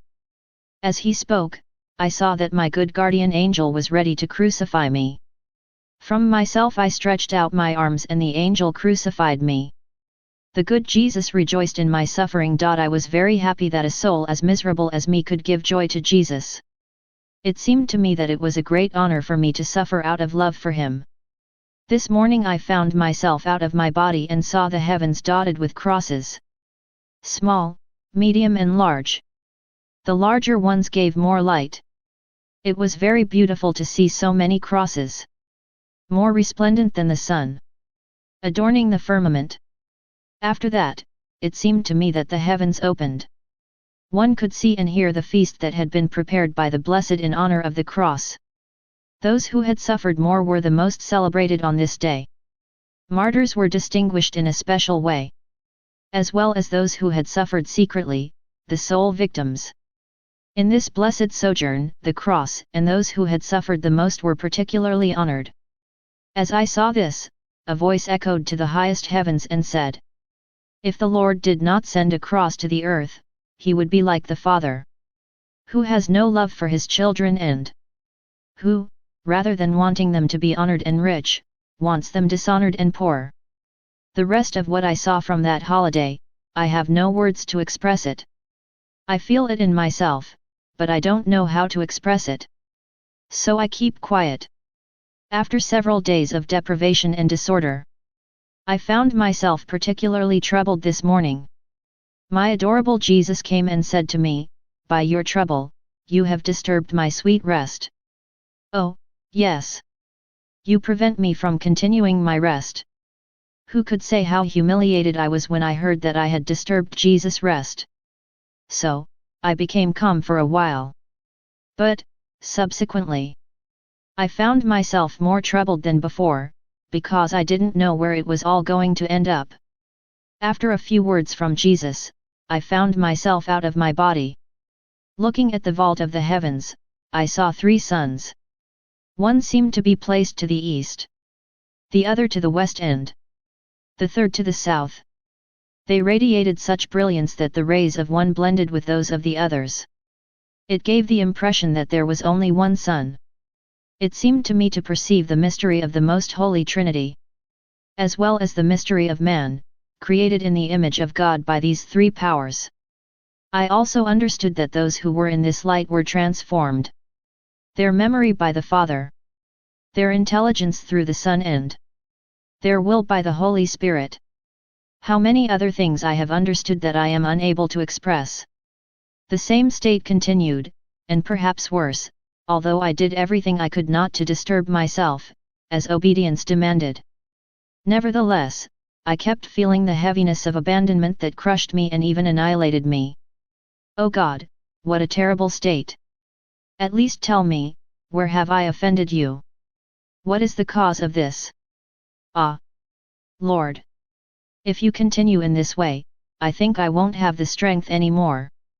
Finally, Jesus showed himself.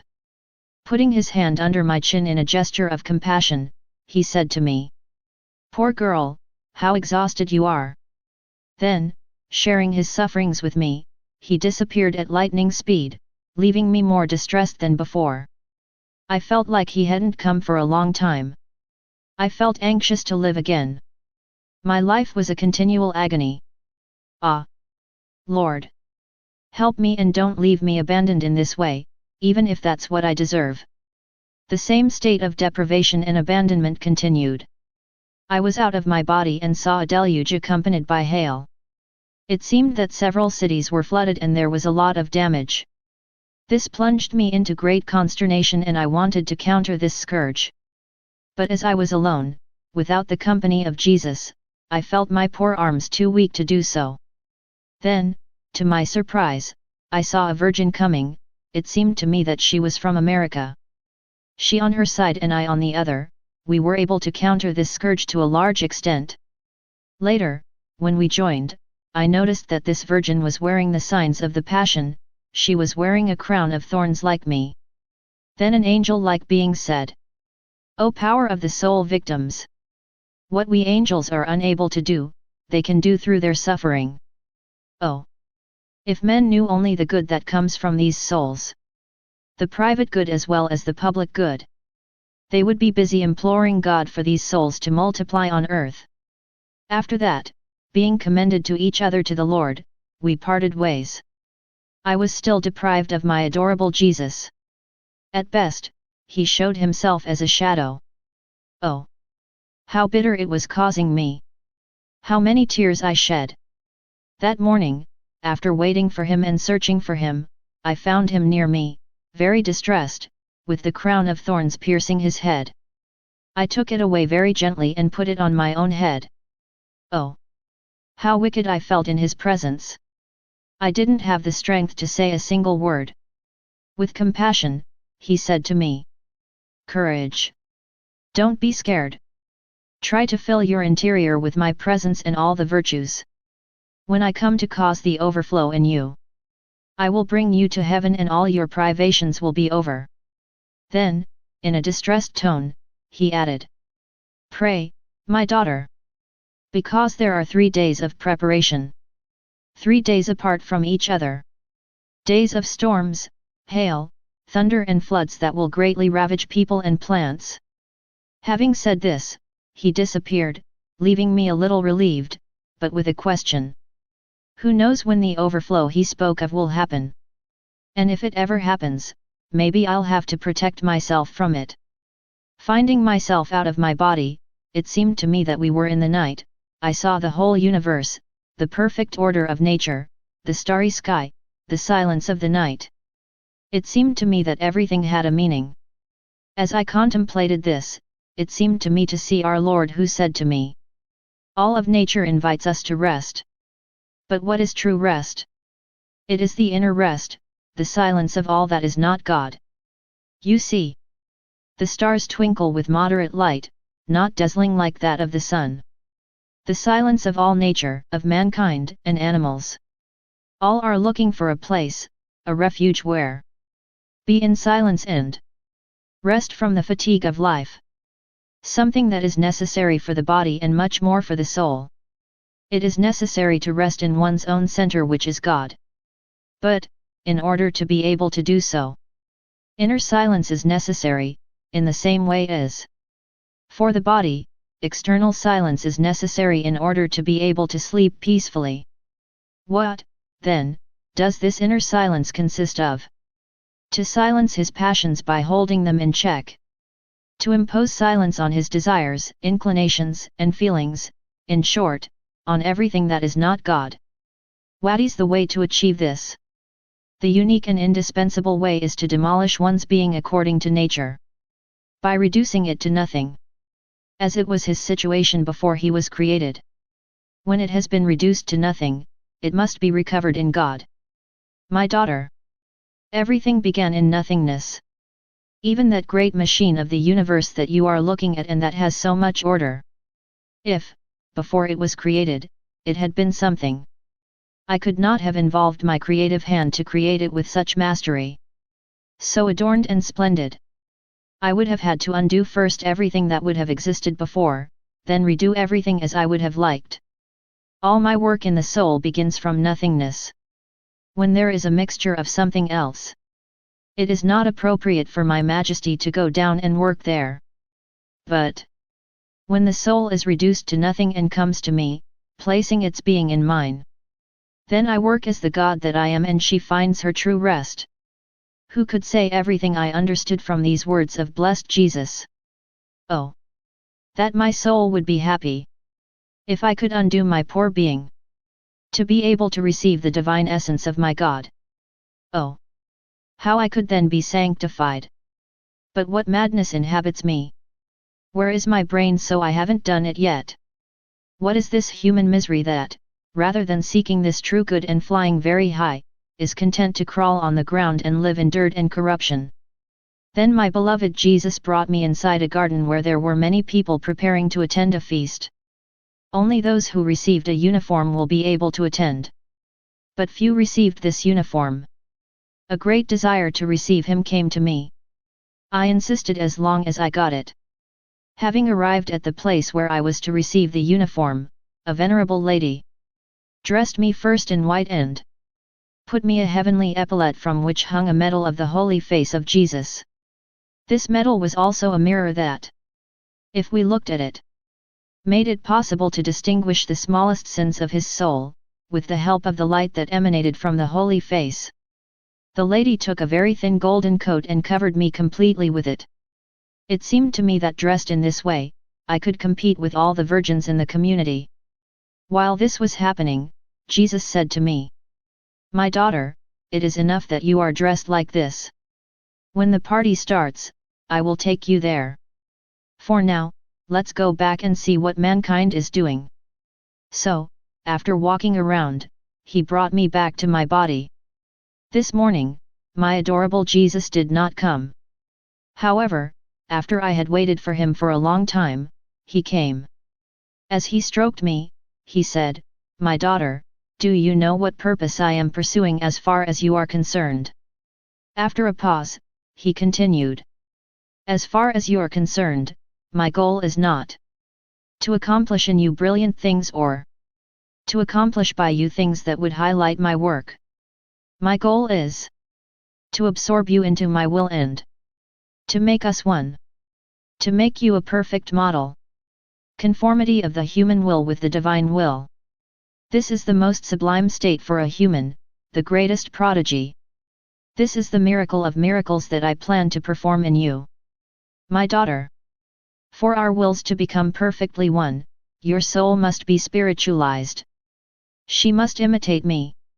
While I fill the soul by absorbing it within myself, I make myself pure spirit and I make sure that no one can see me.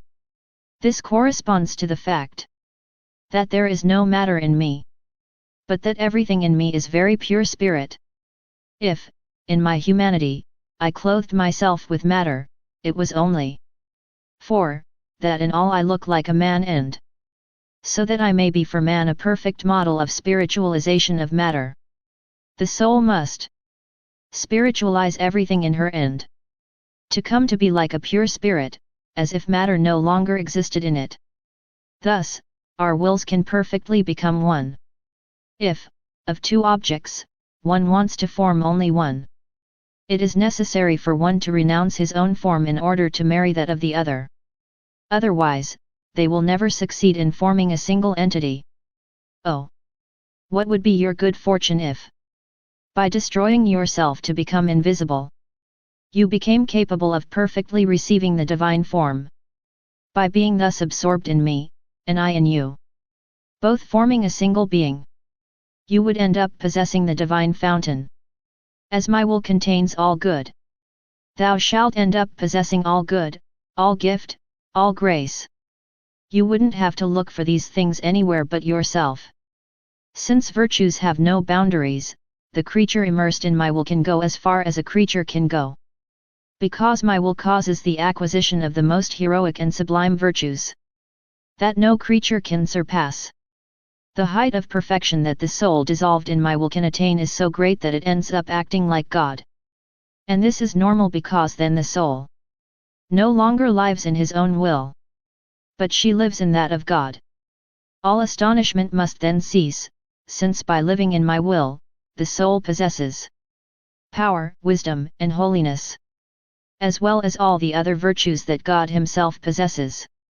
What I'm telling you right now is enough, so that you fall in love with my will and that, by my grace, you cooperate as much as you can to achieve so many goods. The soul that comes to live only in my will is the Queen of all queens.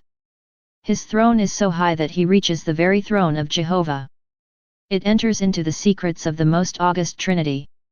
It participates in the reciprocal love of the Father, the Son, and the Holy Spirit. Oh! How many!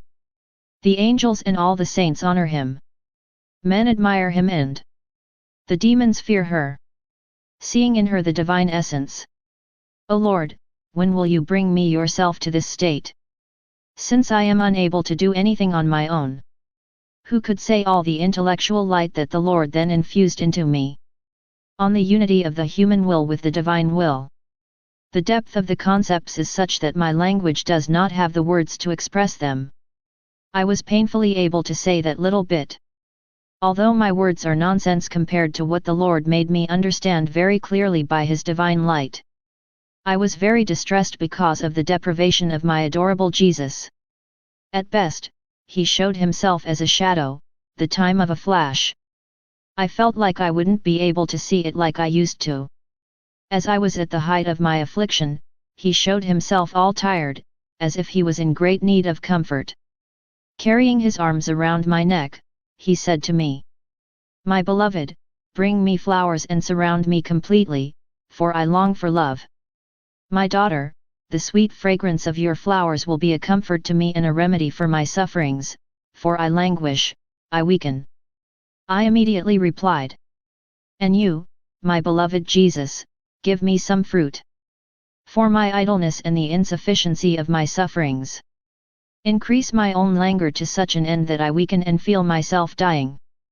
Thus, I will be able to not only give you flowers, but also fruits, to dampen your languor." Jesus said to me, "Oh! How well we understand each other!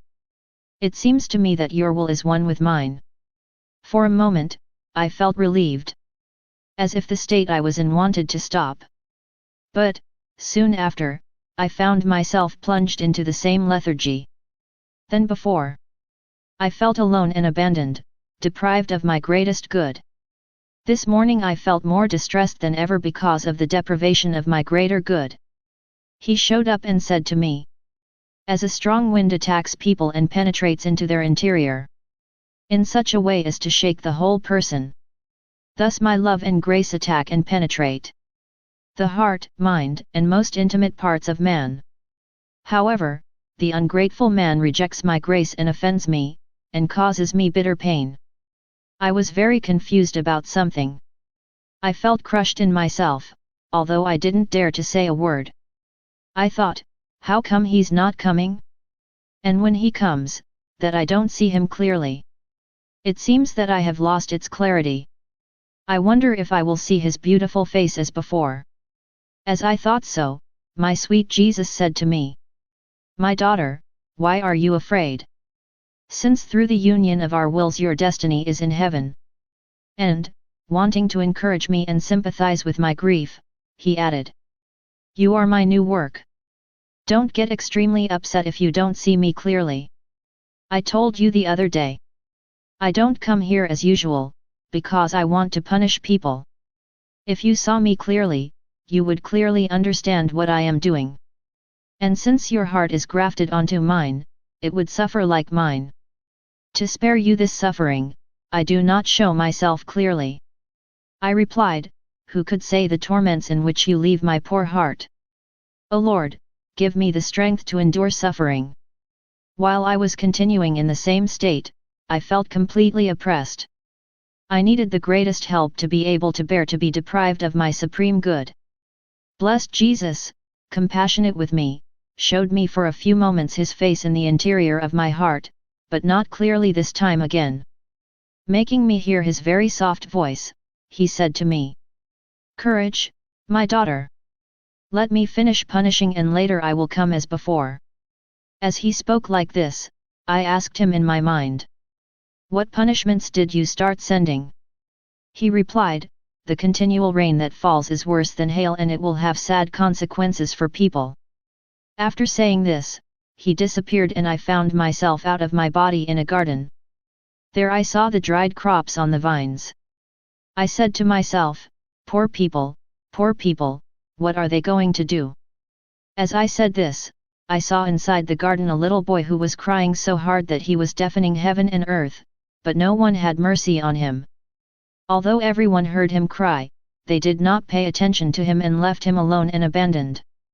A thought came to my mind, who knows, maybe it's Jesus. But I wasn't sure. Coming near the child, I said, "What is the reason for your crying, beautiful child? Since all of you have left you abandoned to your tears and the sufferings that oppress you and make you cry so hard, do you want to come with me?" But who could have calmed him down? He could hardly answer yes through his tears. He wanted to come. I took him by the hand to bring him with me. But, at that very moment, I found myself in my body. This morning, as I continued in the same state, I saw my adorable Jesus in my heart. He was sleeping. His sleep caused my soul to fall asleep like him, so well, that I felt all my internal powers numb and that there was nothing else I could do. Sometimes I tried not to sleep, but I couldn't. Blessed Jesus woke up and sent his breath into me 3 times. These breaths seemed completely absorbed in me.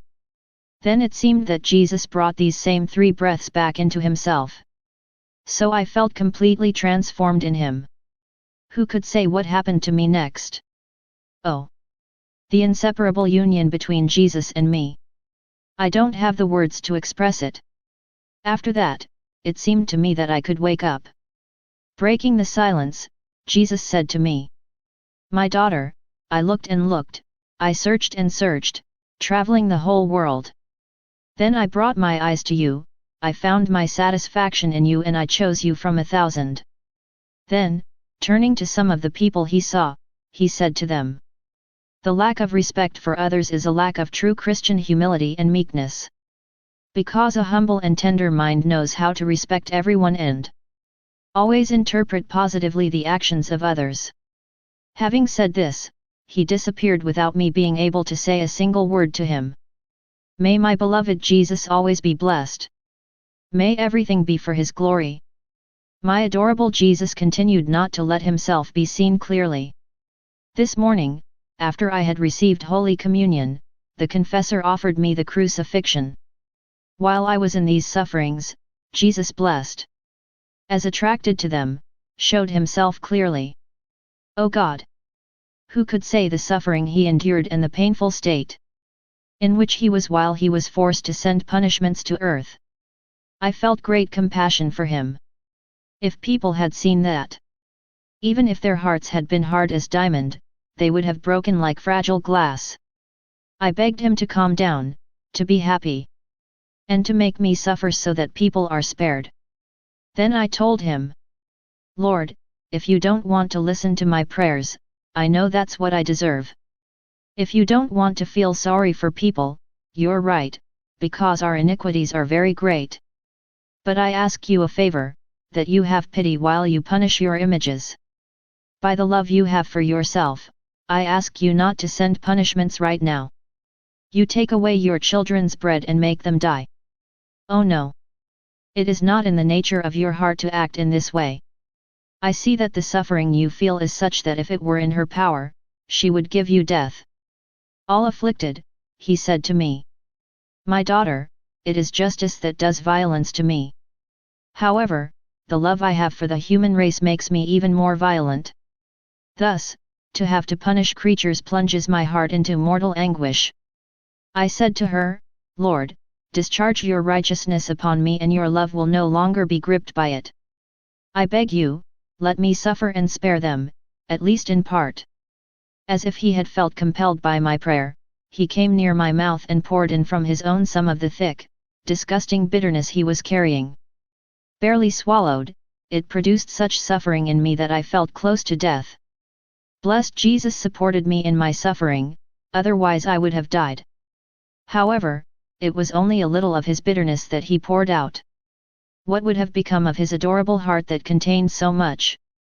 Afterwards, he sighed as if he had been relieved of a weight and he said to me, My daughter, my justice had decided to destroy all the food of men. But, now, seeing that out of love you have taken upon yourself a little of my bitterness, it agrees to leave the third party. Oh! Lord! It's very little, I told him. Leave at least half of it. No, my daughter, be happy. My Lord! If you don't want to make me happy for everything, make me at least happy for Corrado and for those who belong to me. Today, the hail that was supposed to cause great damage is prepared. While you are in the sufferings of the cross, go to this place out of your body in the form of a crucified and puts the demons above Corrado on the run. For they will not be able to bear the sight of a crucified person and they will go elsewhere. Thus, I went out of my body in the form of a crucified woman and saw the hail and lightning that was about to begin to fall over Corrado. Who can say? The fear of demons at the sight of my crucified form. How they fled! How in their rage they bit their fingers! Since they couldn't blame me, they went so far as to attack my confessor who, this morning, had granted me permission to suffer the crucifixion. They were forced to flee from me before the sign of redemption. After they fled, I returned to my body, remaining with a good dose of suffering. May everything be for the glory of God. My sufferings formed a sweet chain else, bound me to my sweet Jesus, brought him in almost continuously and stimulated him to pour me further bitterness. When he came, he took me in his arms to give me strength and he poured into me other bitterness. I said to him, Lord, as you pour out some of your suffering in me, I pray to you to make me happy and to grant me what I have already asked you, that is to say, that humans receive at least half of the food which they need to feed themselves. Cf. text of June 3, page 67. He said to me, My daughter, to please you, I give you the keys of justice, with the knowledge of what is absolutely necessary to punish the human race. With this, you will do what you want. So, aren't you happy? Hearing this, I was consoled and said to myself, if it's up to me, I won't punish anyone. But what was not my disenchantment when Jesus blessed, gave me a key and placed me in the center of a light, from where I live all the attributes of God, including that of righteousness. Oh! How ordered everything is in God! If justice punishes, it is in the order of things. If it did not punish, it would not be in harmony with the other divine attributes. I saw myself as a miserable worm in the center of this light. I saw that, if I wanted to, I could counter the course of justice. But then I would destroy the order and go against the man himself. For even justice is pure love towards men. Thus, I found myself totally confused and embarrassed. To free myself, I say to our Lord. In this light, I understand things differently. If you let me do it, I will do worse than you. As a result, I do not accept the keys to justice. What I accept and I want is for you to make me suffer and spare people. I don't want to know anything about the rest. Smiling at what I had just said, Jesus added. You want to free yourself from the keys of justice. But you do even more violence to me by leaving me with these words, let me suffer and spare them. I replied, Lord, it's not that I don't want to be reasonable. It is because it is not my job, but yours, mine is to be a victim. Therefore, do your job and I will do mine. Isn't that right, my dear Jesus? Showing me his agreement, he disappeared. It seems to me that my adorable Jesus continues to apply his righteousness by pouring some of his punishments on me and the rest on people. This morning, when I found myself with Jesus, my soul was torn apart. Seeing the torture that his very sweet heart felt when he punished the creatures. His state of suffering was so great that he couldn't help but moan continuously. He wore on his divine head a cruel crown of thorns that pierced his flesh to such depth that his head appeared to be only a mass of thorns.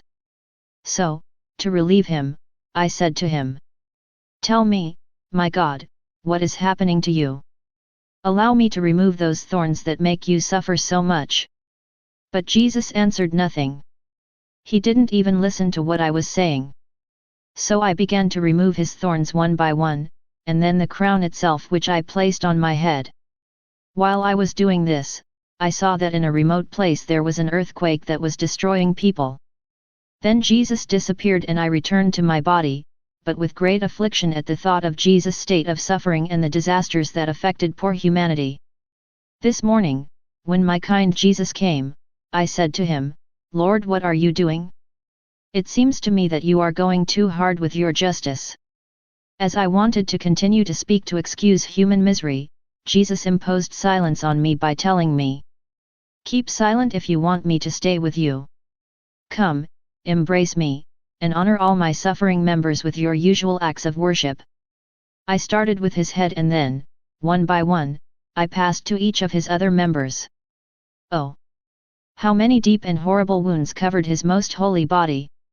No sooner had I finished than he disappeared, leaving me with very little suffering and with the fear that he was going to pour out his bitterness on the people, this bitterness that he had not had the kindness to pour out on me.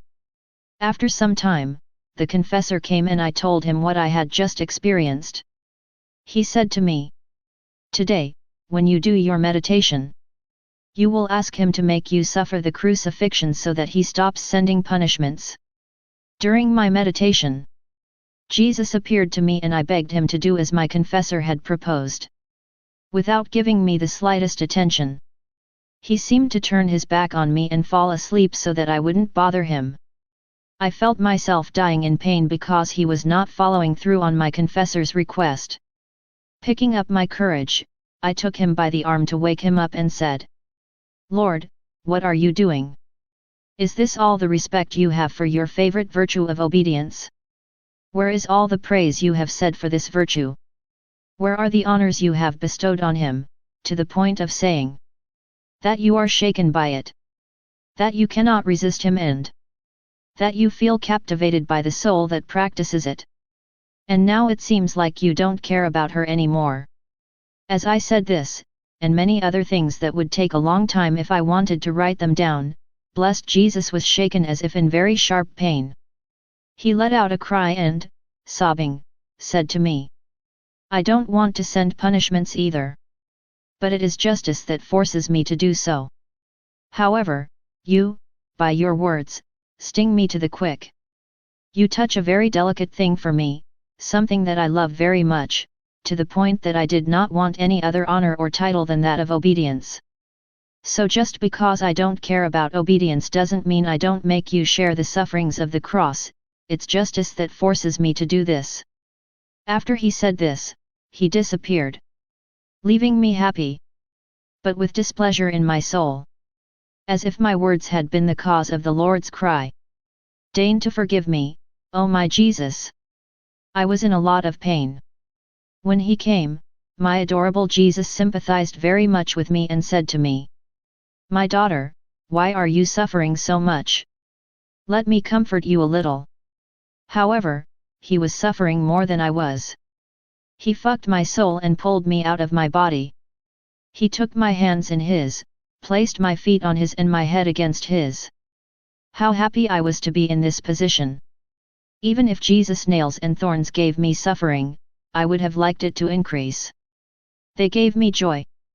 Jesus also seemed happy because, in this way, he kept me close to him. It seems to me that he relieved me and that I was a comfort to him. In this position, we went out. Having met the confessor, I immediately prayed for him and told the Lord to be good enough to make him taste the sweetness of his voice. To please me, Jesus turned to him and spoke to him of the cross, saying, "Through the cross, my divinity is absorbed into the soul. The cross makes her look like my humanity and copies in her my works." Then we walked around the area. Oh! So many heartbreaking shows we have seen. My soul was pierced from side to side. We have seen the grave iniquities of men. They who do not even conform to justice. On the contrary, they launch themselves against her with fury, as if they wanted to be hurt twice as much. And we have seen the great misery towards which they are heading. Then, in great sorrow, we withdrew. Jesus disappeared and I reintegrated my body. This morning, blessed Jesus did not come. I felt anxious about it. When he came, he said to me, "My daughter, to act in God and to remain in peace is the same thing. If you are affected by any disorder, it is the sign that you have distanced yourself somewhat from God. Because to move in Him and not to have a perfect peace is impossible. In God, everything is peace." Then he added, "Don't you know that deprivations are to the soul what winter is to plants? During the winter their roots sink deeper and I strengthen them so that they can bloom in May." He then carried me out of my body and I presented him with several requests. Then he disappeared.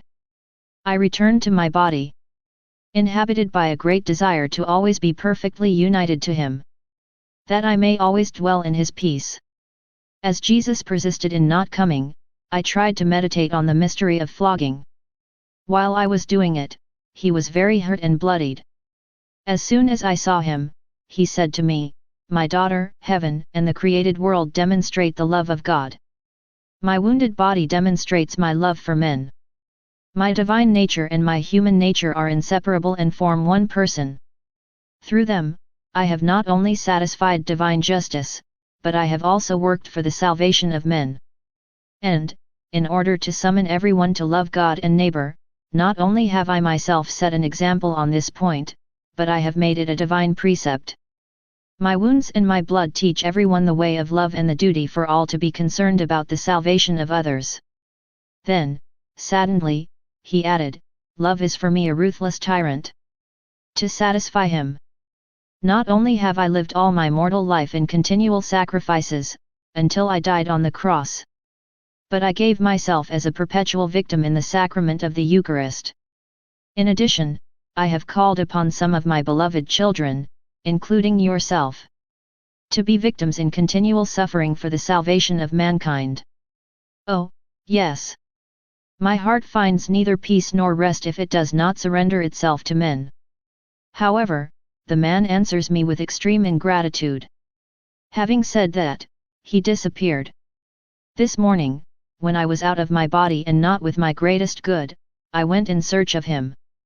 I was about to faint from fatigue when I felt it behind my back. He was holding me back. I pulled him in front of me and told him, "My beloved, don't you know that I cannot live without you? And you make me wait until I faint. Tell me at least why? In what way have I offended you that I may be subjected to such cruel torture, to such painful martyrdom?" Interrupting me, Jesus said to me, My daughter, does not increase the torture of my heart. It is extreme, in a constant struggle, because many rape me non-stop. The iniquities of men make me violent by provoking my justice. They force me to punish them. And, by the fact that my justice hurts my love for men, my heart is torn in such a painful way that I feel myself dying. You also do violence to me every time you, having learned of the punishments I give, you force me not to give them. Knowing that you cannot do otherwise in my presence and in order not to expose my heart to greater struggles, I refrain from coming. Renounce to rape myself so that I come, let me give free rein to my fury and stop aggravating my suffering by your interventions. As for the rest, know that the most sublime humility requires to flee from any reasoning and to be damaged in its nothingness. If we do so, then, without realizing it, we blend into God. This brings the most intimate union between the soul and God, the most perfect love for God and the greatest advantage for the soul.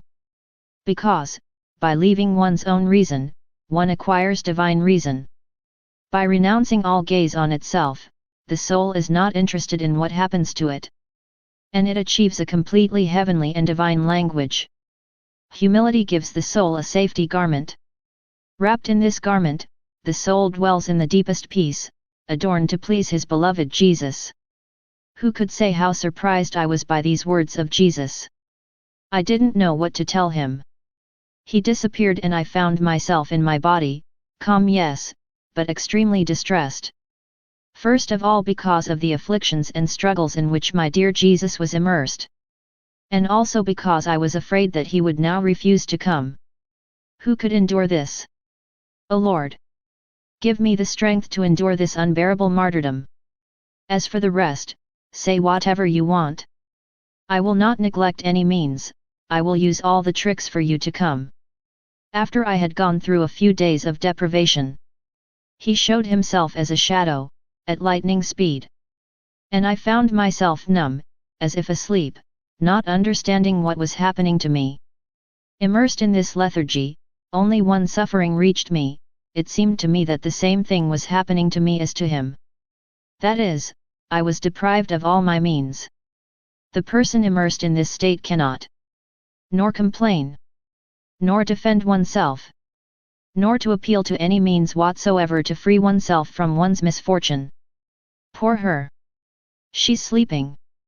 If she were awake, she would certainly know how to defend herself against her misfortune. Such was my miserable state.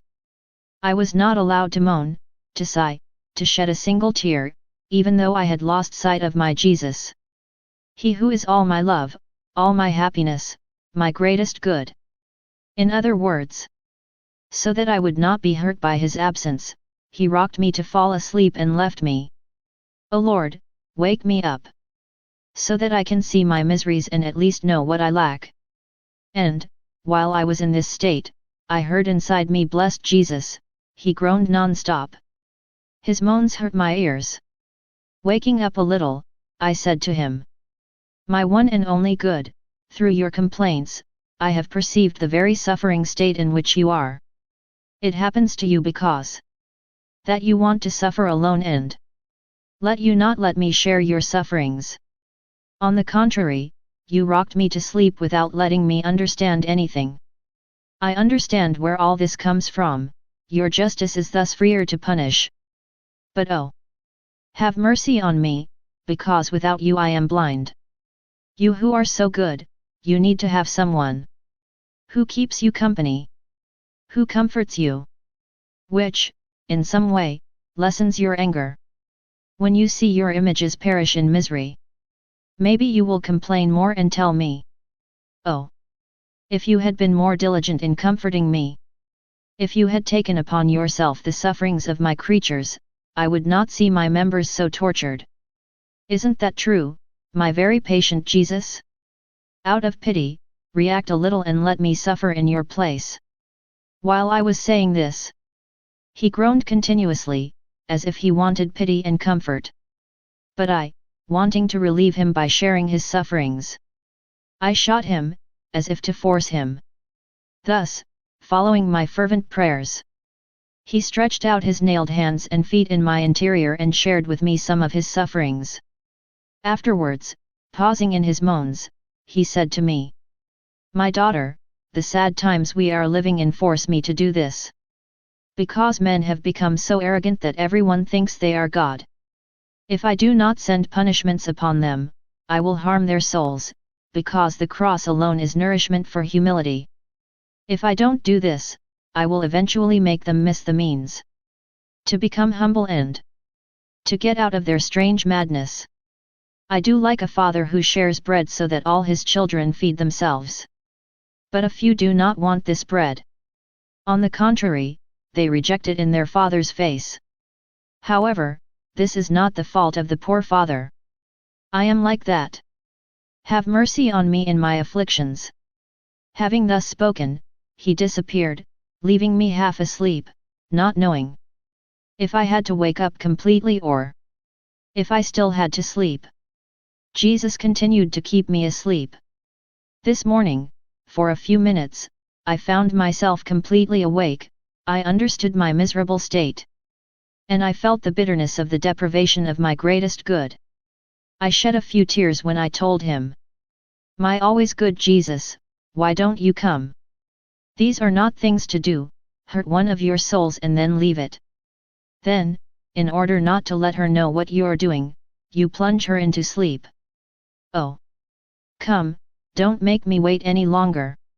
While I was saying this and many other similar idiocies, he came and dragged me out of my body. When I wanted to tell him my poor state, he imposed silence on me and said to me, "My daughter, what I want from you is that you recognize yourself in me, not in yourself. Thus, you will no longer remember yourself, but me alone. Ignoring yourself, you will recognize only me. To the extent that you forget yourself and destroy yourself, you will advance in my knowledge. You will recognize yourself only in me. When you do so, you will no longer think with your brain, but with mine. Thou shalt no longer look with thy eyes. Thou shalt no longer speak with your mouth, the beating of your heart will no longer be yours. You will no longer work with your hands, you will no longer walk with your feet. You will look with my eyes, you will speak with my mouth. Your heartbeat will be mine, you will work with my hands. You will walk with my feet. And for this to happen, that is to say, the soul recognizes itself only in God. It must return to its origins, that is, to God, from whom it comes. It must conform fully to its Creator. It must be destroyed. Everything that it holds of itself and that is not in conformity with its origins. Only in this way, naked and stripped, she will be able to return to its origins. Recognize oneself only in God and work in accordance with the purpose for which it was created. To fully conform to me, the soul must become invisible as me. While he was saying this, I saw the terrible punishment of parched plants and how it must go even further. I could barely tell him, "O Lord! What will the poor people do?" And he, in order not to pay attention to me, disappeared at lightning speed. Who could say what was the bitterness of my soul to find myself in my body, without being able to say a single word to him, concerning me or concerning my neighbor, or about my tendency to sleep, with which I was still struggling. This morning I was extremely distressed because of the deprivation of my dear Jesus. As soon as I saw him, he said to me, "My daughter, how many disguises will be unmasked in these times of punishment? For the present punishments are only an omen of those I showed you last year." As he said this, I was thinking about myself. Who knows if the Lord will continue to do what he does, while he suffers a lot by punishing. He does not come to share his sufferings with me and he treats me in an unusual way. Who could endure this? Who will give me the strength to experience this? Replying to my thought, Jesus said to me pitifully, "Would you like me to suspend your victim status and make you resume it later?" At these words, I experienced great confusion and bitterness. I saw that by carrying out this proposal the Lord would distance me from him. I didn't know what to do, accept or refuse. I would have liked to have consulted my confessor. Anyway, without waiting for my answer, Jesus disappeared. He left me with a sword in my heart, that of feeling rejected by him.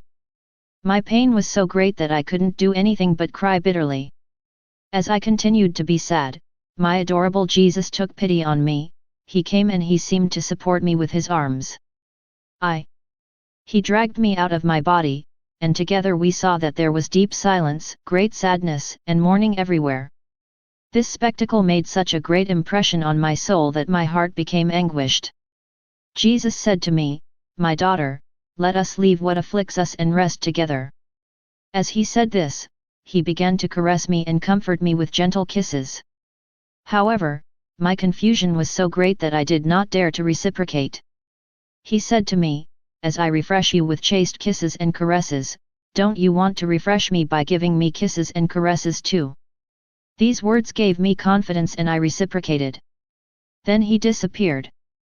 I continued to be distressed and sad like a stupid being.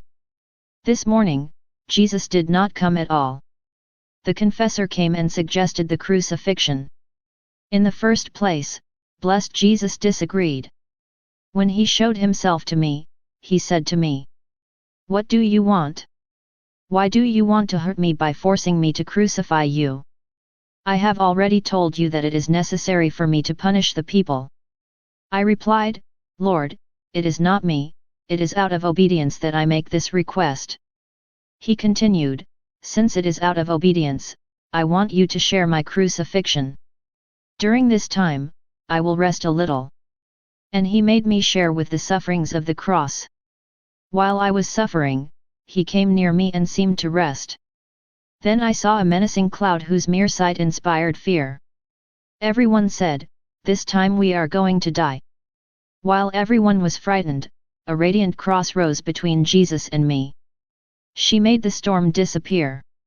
It seemed that it was a hurricane accompanied by thunder that swept away buildings. The cross that made the storm flee seemed to me to be the little suffering that Jesus shared with me. May the Lord be blessed and may everything be for his honor and glory. This morning, after receiving Holy Communion, I saw my adorable Jesus and I said to him, "My beloved Lord, why don't you want to be appeased?" Interrupting my words, he said, "Yet the punishments I send are nothing compared to those that are prepared." While he was saying this, I saw in front of me many people infected with a sudden and contagious disease from which they were dying, the Spanish flu. Seized with terror, I say to Jesus, "Lord, would you like this for us too? What do you do? If you want to do this, pull me out of this earth. For my soul cannot stay to see such painful things. Who will give me the strength to be in this state?" As I gave free rein to my affliction, having mercy on me, Jesus said to me, "My daughter, do not be afraid of your state of drowsiness. This means that even though I am with the people, it is as if I was sleeping. As if I didn't see and hear them. And I have put you in the same state as me. For the rest, if you don't like it, I've already told you, do you want me to suspend your victim status?" I replied, "Lord, obedience does not want me to accept suspension." He resumed, "Well, then, what do you want from me? Be silent and obey." Who could say how distressed I was and how numb my internal powers seemed to me? I lived as if I wasn't living. O Lord, have mercy on me. Don't leave me in such a pitiful state. The same state continued. It was even getting worse. If sometimes Jesus showed himself as a shadow, with the speed of lightning, it was almost always in silence. This morning I was at the height of my affliction because of my continual sleep. He showed up and said to me, "The soul that is truly mine must not only live for God, but in God. You must try to live in me because in me you will find the fountain of all virtues. By keeping yourself in the midst of the virtues, you will be nourished by their perfume, so well that you will be filled as after a good meal and that you will do nothing but release a heavenly light and fragrance. Establishing one's residence in me is the true virtue. Who has the power to give the soul the form of the divine being? After these words, he disappeared. Leaving my body, my soul went after him. But he had already run away and I could not find him.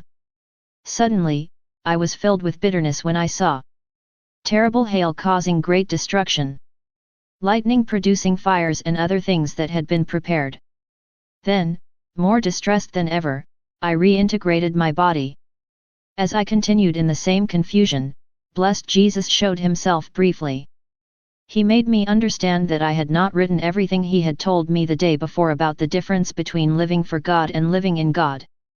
He returned to the same subject, saying, by living for God, the soul can be subject to disturbances and bitterness, be unstable, feel the gravity of his passions and the interferences of earthly things.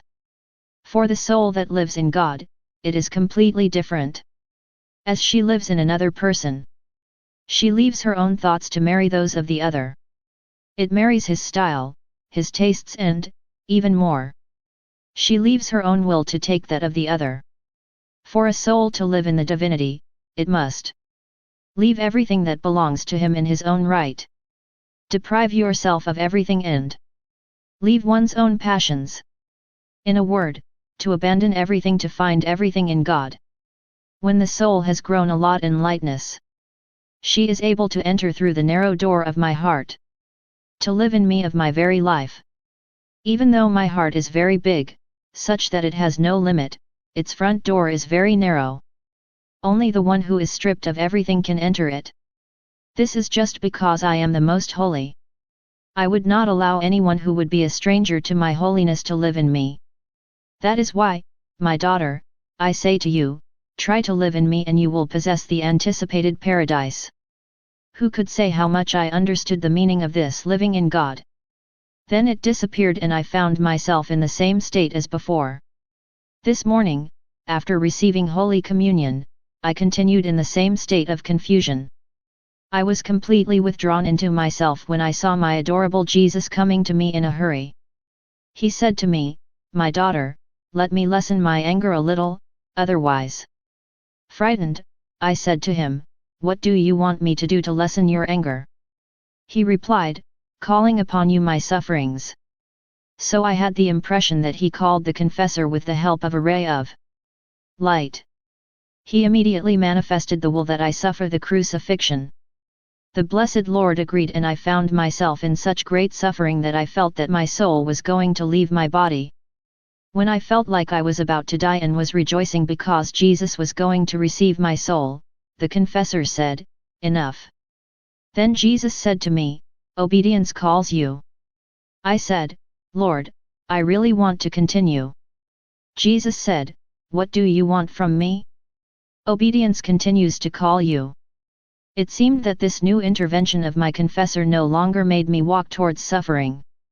Obedience proved cruel to me, for just as I thought I had reached port, I was pushed back to continue sailing. Indeed, although I was suffering, I did not feel that I was going to die. My good Lord said to me, "My daughter, today my anger had reached its limits, so much so that not only would I have destroyed the plants, but also the human race itself. If you hadn't lessened my anger, this is what would have happened. And if the confessor himself had not intervened by reminding you of my sufferings, I wouldn't even have had a look for him." It is true that punishments are necessary, but it is also necessary, when my fury increases too much, that someone appeases him. Otherwise, I would send a lot of punishments. Then it seemed to me to see Jesus very tired complaining, saying, "My children, my poor children, how impoverished I see you." Then, to my surprise, he made me understand that after calming down a little, he had to continue with the punishments. My suffering had served only to prevent him from getting too angry with the people. O Lord, be appeased and have mercy on those you call your children. It seems to me that I spent several days in the company of blessed Jesus, without my being absorbed by the lethargy of sleep, while we gave each other comfort. However, I was afraid that he would plunge me back into that sleep. This morning, after he had refreshed me with milk coming down from his mouth and pouring into me, I comforted him by removing his crown of thorns to fix it on my head. Very distressed, he said to me, "My daughter, the decree of punishments is signed. The only thing left to do is to set the time for execution." This morning my adorable Jesus did not come. However, after a long wait, he came and told me, "My daughter, the best thing is to trust me since I am peace. Even if I plan to send punishments, you must remain at peace, without the slightest trouble." Ah! Lord, you always come back to them, the punishments. Be appeased once and for all and no longer speak of punishments, for I cannot submit to your will in this regard. "I cannot be appeased," Jesus resumed. "What would you say if you saw a naked person who, instead of covering his nudity, was preoccupied with adorning himself with jewels, omitting to cover himself? It would be horrible to see her that way and, certainly, I would find her blameworthy. Good. Such are the souls. Stripped of everything, they no longer have the virtues to cover themselves. That is why it is necessary to hit them, whip them, to subject them to deprivation, to bring them into themselves and bring them to take care of their nudity. Covering one's soul with the garments of virtues and grace is immensely more necessary than to cover his body with clothes. If I didn't experience these souls, it would mean that I would pay more attention to the vitals that are the things concerning the body and that I would not pay attention to the most essential things, those concerning the soul." Then he seemed to hold a small rope in his hands with which he tied my neck. He also attached his will to this rope. He did the same for my heart and my hands. Thus, it seemed that he attached me entirely to his will. Then he disappeared. After receiving Holy Communion, I did not see Jesus blessed as usual. After waiting for it for a long time, I felt that I was leaving my body. So I found it. He immediately said to me, "My daughter, I was waiting for you so that I could rest a little in you, because I can't hold on any longer. Oh! Give me comfort." Immediately, I took him in my arms to please him. I saw that he had a deep wound on his shoulder that aroused pity and even disgust. He rested for a few minutes. I then saw that his wound was healed. Then, between wonder and surprise, seeing him relieved, I took my courage with both hands and said to him, "Blessed Lord, my poor heart is tormented by the fear that you will no longer love me. I am very afraid that your indignation will fall on me. You don't come like you used to and you don't share your bitterness with me anymore. You no longer give me what is good for me, suffering. By depriving me of suffering, you even come to deprive me of yourself. Oh! Give peace to my poor heart. Reassure me, tell me that you love me, promise me that you will continue to love me." "Yes, yes, I really love you." "How can I be sure?" "If you really love a person, you have to give them everything they want. I tell you, don't punish people, and you punish them. Or pour your bitterness into me and you don't. I think this time you're going too far. How, then, can I be sure that you love me? My daughter, you see the punishments I send but you don't see the ones I remember. How many more punishments I would have sent and how much blood I would have shed had it not been for the few people who love me and whom I love with special love." After that, it seemed to me that Jesus had gone to the place where the destruction of human flesh was taking place. But I, who wanted to follow him, did not have permission and, to my greatest regret, found myself in my body. I was in my usual state. When I saw my adorable Jesus, I saw at the same time many people who were committing many sins. I became very distressed by it. These sins took my direction to come and hurt my beloved Lord who was in my heart. When Jesus repelled these sins, they returned to the people from whom they came and they created many ruins, enough to horrify the hardest hearts. Totally distressed, Jesus said to me, "My daughter, see where man's blindness leads him. While he's trying to hurt me, he's hurting himself. This morning, after I had been waiting for my adorable Jesus all night and much of the morning, he was not kind enough to come. Tired of waiting for him and in a moment of impatience, I set out to leave my usual state while thinking that this was not God's will. As I tried to get out of my body, my tender Jesus, barely letting himself be seen, entered my heart and looked at me in silence. In the impatience that inhabited me, I said to him, "My good Jesus, why are you so cruel? Can we be more cruel than leaving a soul at the mercy of the cruel tyrant of love who keeps it in constant agony? Oh! You have changed, from the lover you were, you have become a tyrant." As I was saying this, I saw in front of me many mutilated people. I said, "Oh! Lord! What mutilated human flesh! So much bitterness and suffering! Oh! Wouldn't there be less suffering if I had satisfied for these people in my own body? Isn't it a lesser evil to make one person suffer instead of so many poor people?" As I said this, Jesus continued to look at me tightly. I can't say if he was happy or unhappy. He said to me, "And yet, this is only the beginning of the game, it's nothing compared to what's coming." Then he disappeared, leaving me in a sea of bitterness. After spending a day absorbed in sleep to the point that I no longer understood myself, and after receiving Holy Communion, I felt that I was coming out of my body. Not having found my one and only good, I began to wander as if in delirium. While I was doing it, I felt a person in my arms. She was so completely covered that I couldn't see who she was. Unable to resist, I tore the blanket and saw my all so ardently and long desired. Seeing him, I began to spread complaints and various idiocies. But, to diminish my impatience and delirium, Jesus fucked the wretched creature that I am. This divine kiss brought peace back to me. He reduced my impatience to the point that I didn't know what to say.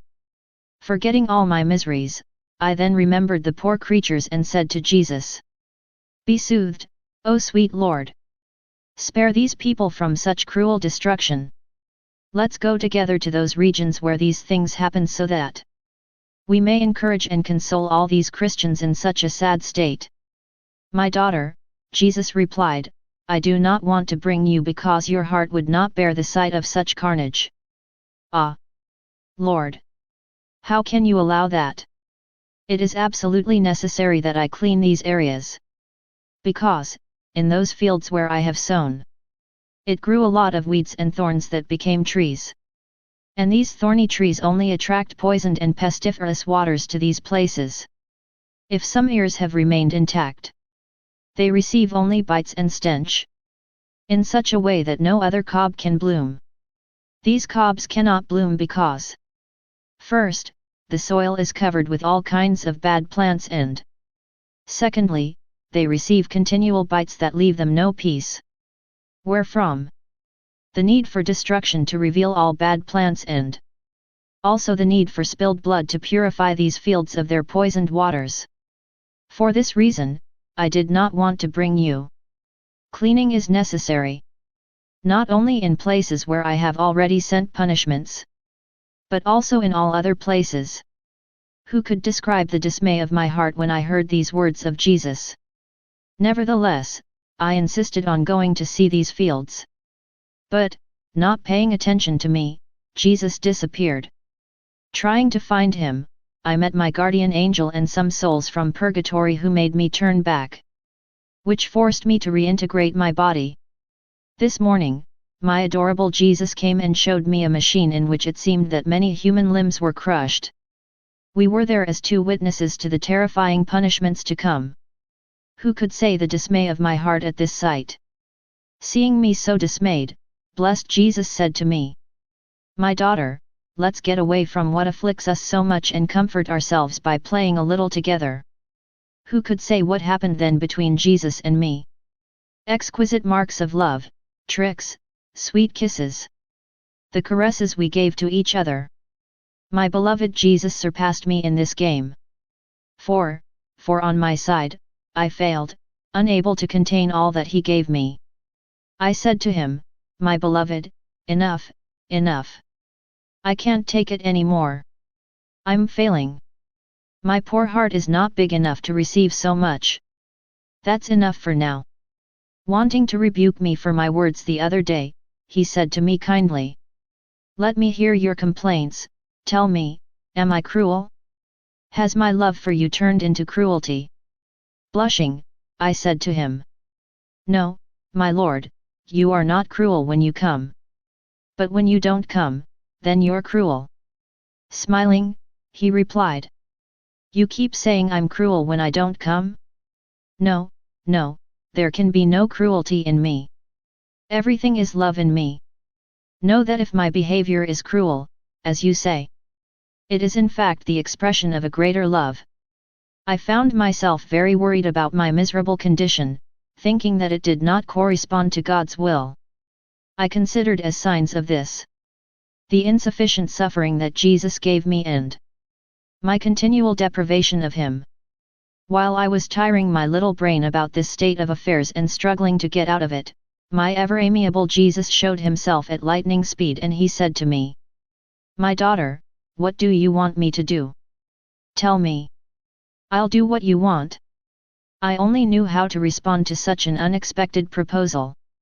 I experienced great confusion at the fact that blessed Jesus wanted to do what I wanted, while it was rather me who had to do what He wanted. I remained silent. As I said nothing, He walked away like lightning. Running behind this light, I found myself out of my body. But I didn't find it and I went to earth, to the heavens, to the stars.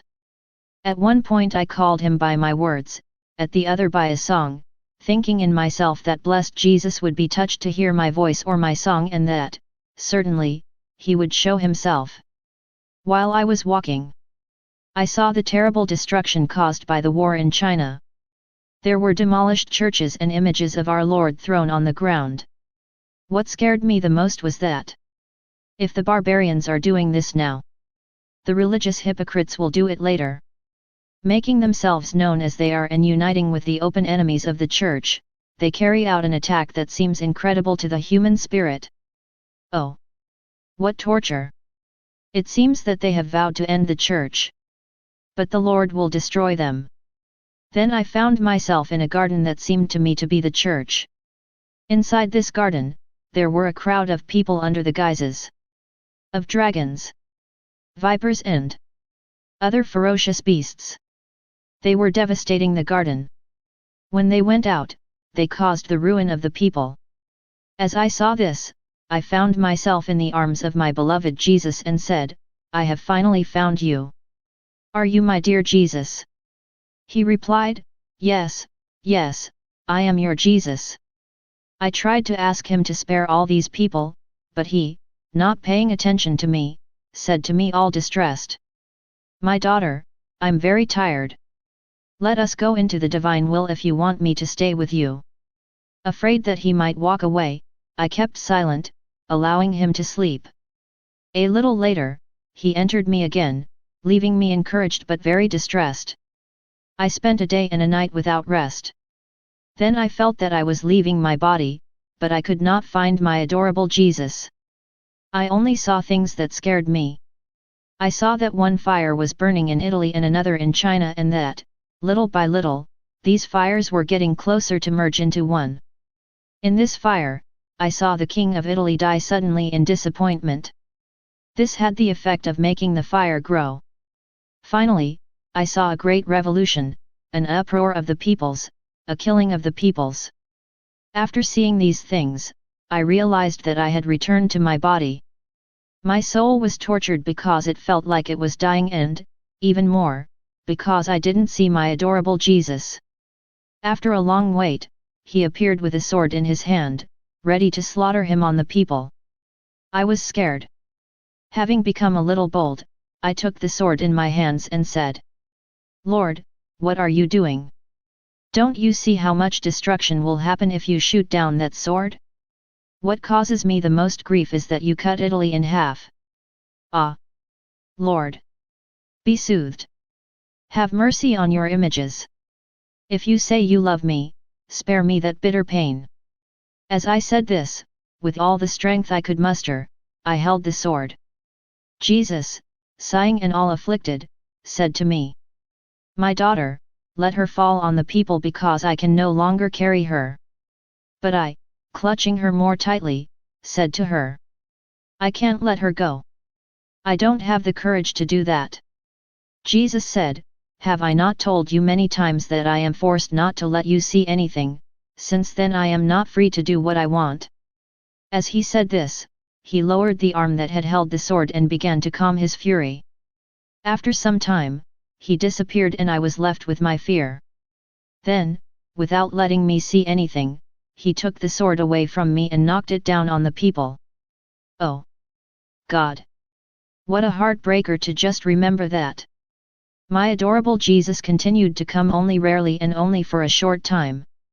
This morning, I felt totally devastated and I almost did not dare to set out in search of my greatest good.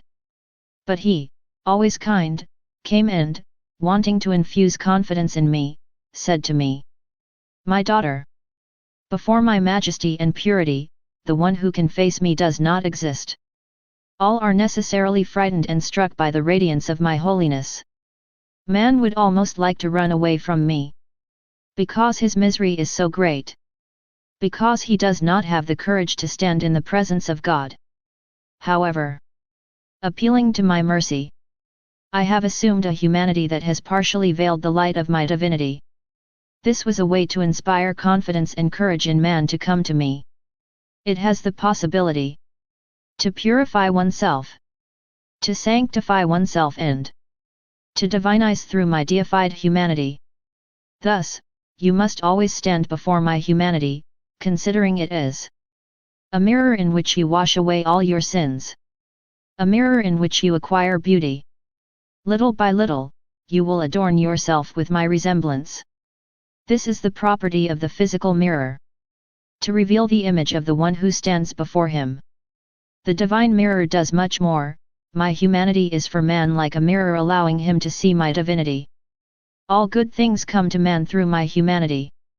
As he said this, he infused such confidence in me that the thought came to me from talking to him about punishments. Who knows, he may listen to me. I intended to appease him regarding everything. While I was preparing for it, he disappeared. My soul, running after him, found itself out of my body. But I was unable to find it and, to my greatest regret, I saw many people in prison, as well as others preparing to attack the life of the king and other leaders. I saw that these people were consumed by rage because they lacked the means to go into the midst of the people, to carry out a massacre there. However, their time will come. Then I found myself in my body, very oppressed and afflicted. While I was in my usual state, I was looking for my beloved Jesus. After a long wait, he came and said to me, "My daughter, why are you looking for me out of yourself when you could easily find me within yourself? When you want to find me, enter into yourself.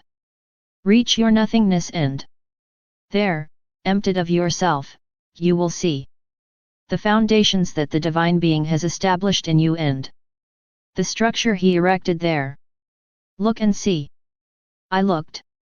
And I saw solid foundations and a construction with high walls reaching heaven. What surprised me the most was that the Lord had done this beautiful work on my nothingness, and that the walls had no openings. An opening was made only in the vault, it overlooked heaven. Through this openness, our Lord could be seen. I was completely dazzled by what I saw and blessed Jesus said to me.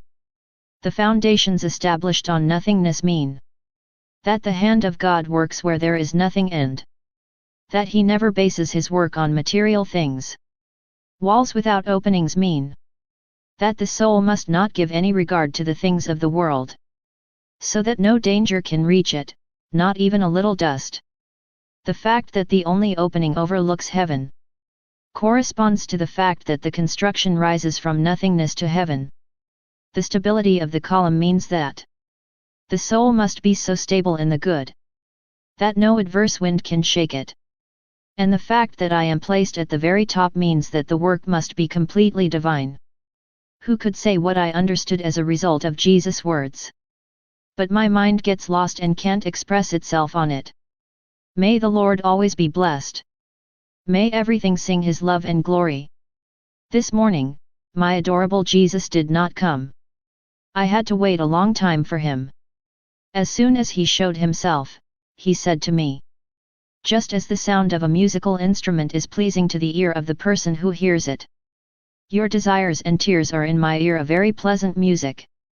To make them even sweeter and more pleasant, I want to show you another way. Do not desire me with your desire but with my desire.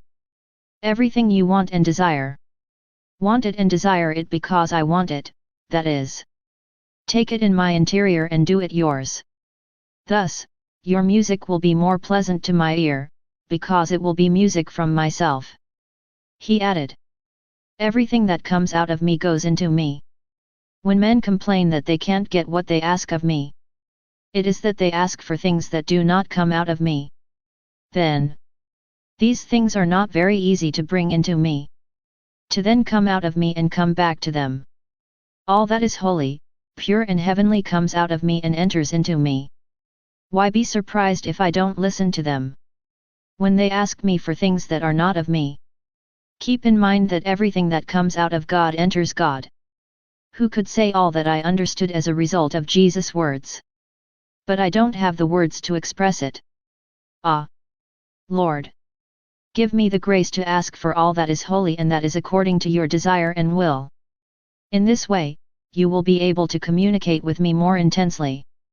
This morning, after I had received Holy Communion, my beloved Jesus introduced Himself in the attitude of someone who is about to teach.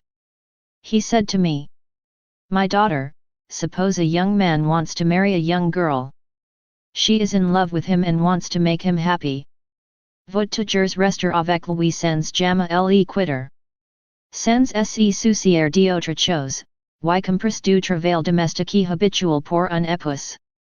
Que dirait le jeune homme? L'amour de la jeune fille lui plairait mais il ne serait certainement pas heureux de sa conduite. Parce que cette façon d'aimer serait stérile et il lui apporterait du mal plutôt que des fruits. Petit à petit, cet amour étrange ferait naître chez lui de l'ennui plutôt que du plaisir parce que toute la satisfaction serait seulement pour la jeune fille. Et puisqu'un amour stérile n'a pas de bois pour alimenter sa flamme, il serait rapidement réduit en cendres. Seulement l'amour qui donne du fruit est durable.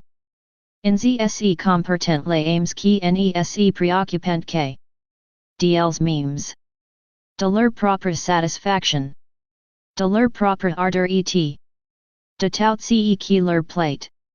Elles dissent que leur amour est pour moi alors qu'il est pour leur propre satisfaction.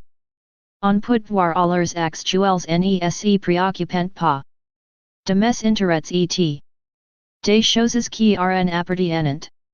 Elles vont même jusqu'à m'offenser. Ah! Ma fille, l'amour qui porte du fruit est ce qui distingue les vrais amoureux des faux. Tout le reste est fumée. Pendant qu'il de cela, j'ai aperçu des gens et j'ai voulu m'intéresser à eux.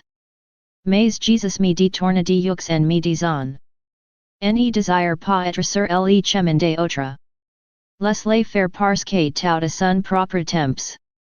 Quand le temps du jugement viendra, ce sera le temps de discerner toutes choses. Le bon grain sera connu de même que la manipule et le grain stérile au mauvais. Oh!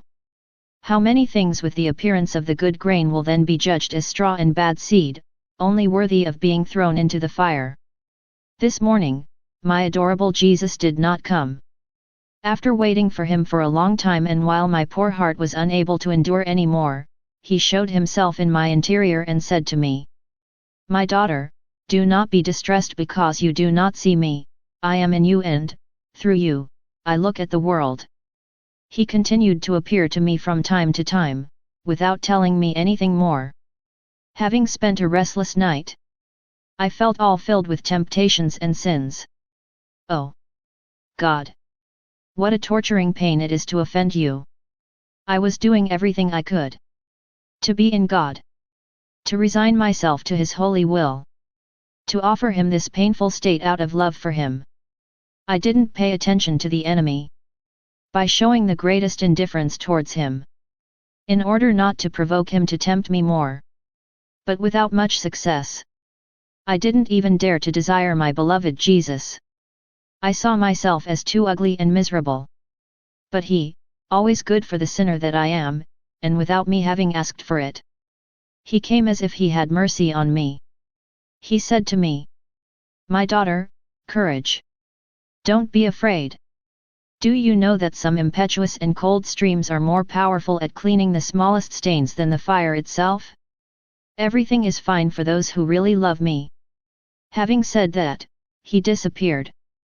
He left me encouraged but weak as if I had suffered from the fever. I lived through several days of bitterness and deprivation. At most, I saw it a few times as a shadow.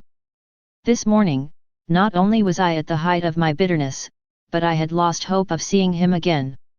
After receiving Holy Communion, it seemed to me that the confessor wanted the crucifixion to be renewed in me. So, in order to make me obey, blessed Jesus appeared to me and shared his sufferings with me. At that moment, I saw the Queen Mother who, taking me, offered me to him to appease him. Having looked at his mother, Jesus accepted the offering and it seemed that he was a little appeased. Then the Queen Mother said to me, "Do you want to come to purgatory and relieve the king of the horrible suffering in which he finds himself?"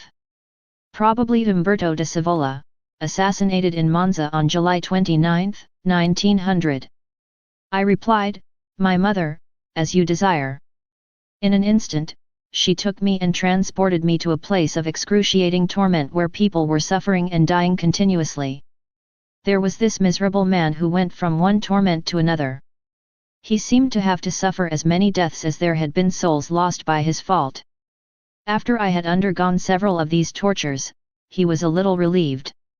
Then the Blessed Virgin lifted me away from this place of suffering and I found myself in my body. Finding myself in my usual state and not seeing my adorable Jesus, I was very distressed and a little worried. After waiting for him for a long time, he came. Seeing that the blood flowed from his hands, I asked him to shed the blood of his left hand in favor of sinners who were to die and who were in danger of being lost, and the blood of his right hand in favor of the souls of purgatory. Listening to me kindly, he was moved. He poured his blood on one region and then on another. After he said to me, "My daughter, inside souls there must be no trouble. If the disorder enters a soul, it comes from itself. The soul carries within it many things, who are not of God and which are detrimental to it. It ends up weakening her and weakening the grace in her." Who could say how clearly I understood the meaning of these words of Jesus? Ah! Lord! Give me the grace to enjoy your holy teachings. Otherwise, your teachings will be for my condemnation. Since he continued not to come, I said to him, "My good Jesus, don't make me wait so long. This morning, I don't feel like looking for you until I'm tired. Come now, fast, fast, without making a fuss." Seeing that he still didn't come, I continued, "It seems that you want me to wear myself out of waiting for you, to the point of being angry. Otherwise, you don't come." While I was saying this and other nonsense, he came and said to me, "Could you tell me what maintains the correspondence between the soul and God?" With a light coming from him, I answered him, "Prayer." Approving what I had said, he continued, "But what brings God to a familiar conversation with the soul?" As I only knew how to answer, a light entered me and I said, "Oral prayer serves to maintain correspondence with God and, of course, inner meditation serves as nourishment to maintain the conversation between God and the soul." Pleased with my answer, he resumed, "Will you tell me what can break the love-anger that can rise between God and the soul?" As I answered nothing, he continued, "My daughter, obedience alone to this power. Because she alone decides all things concerning the soul and me.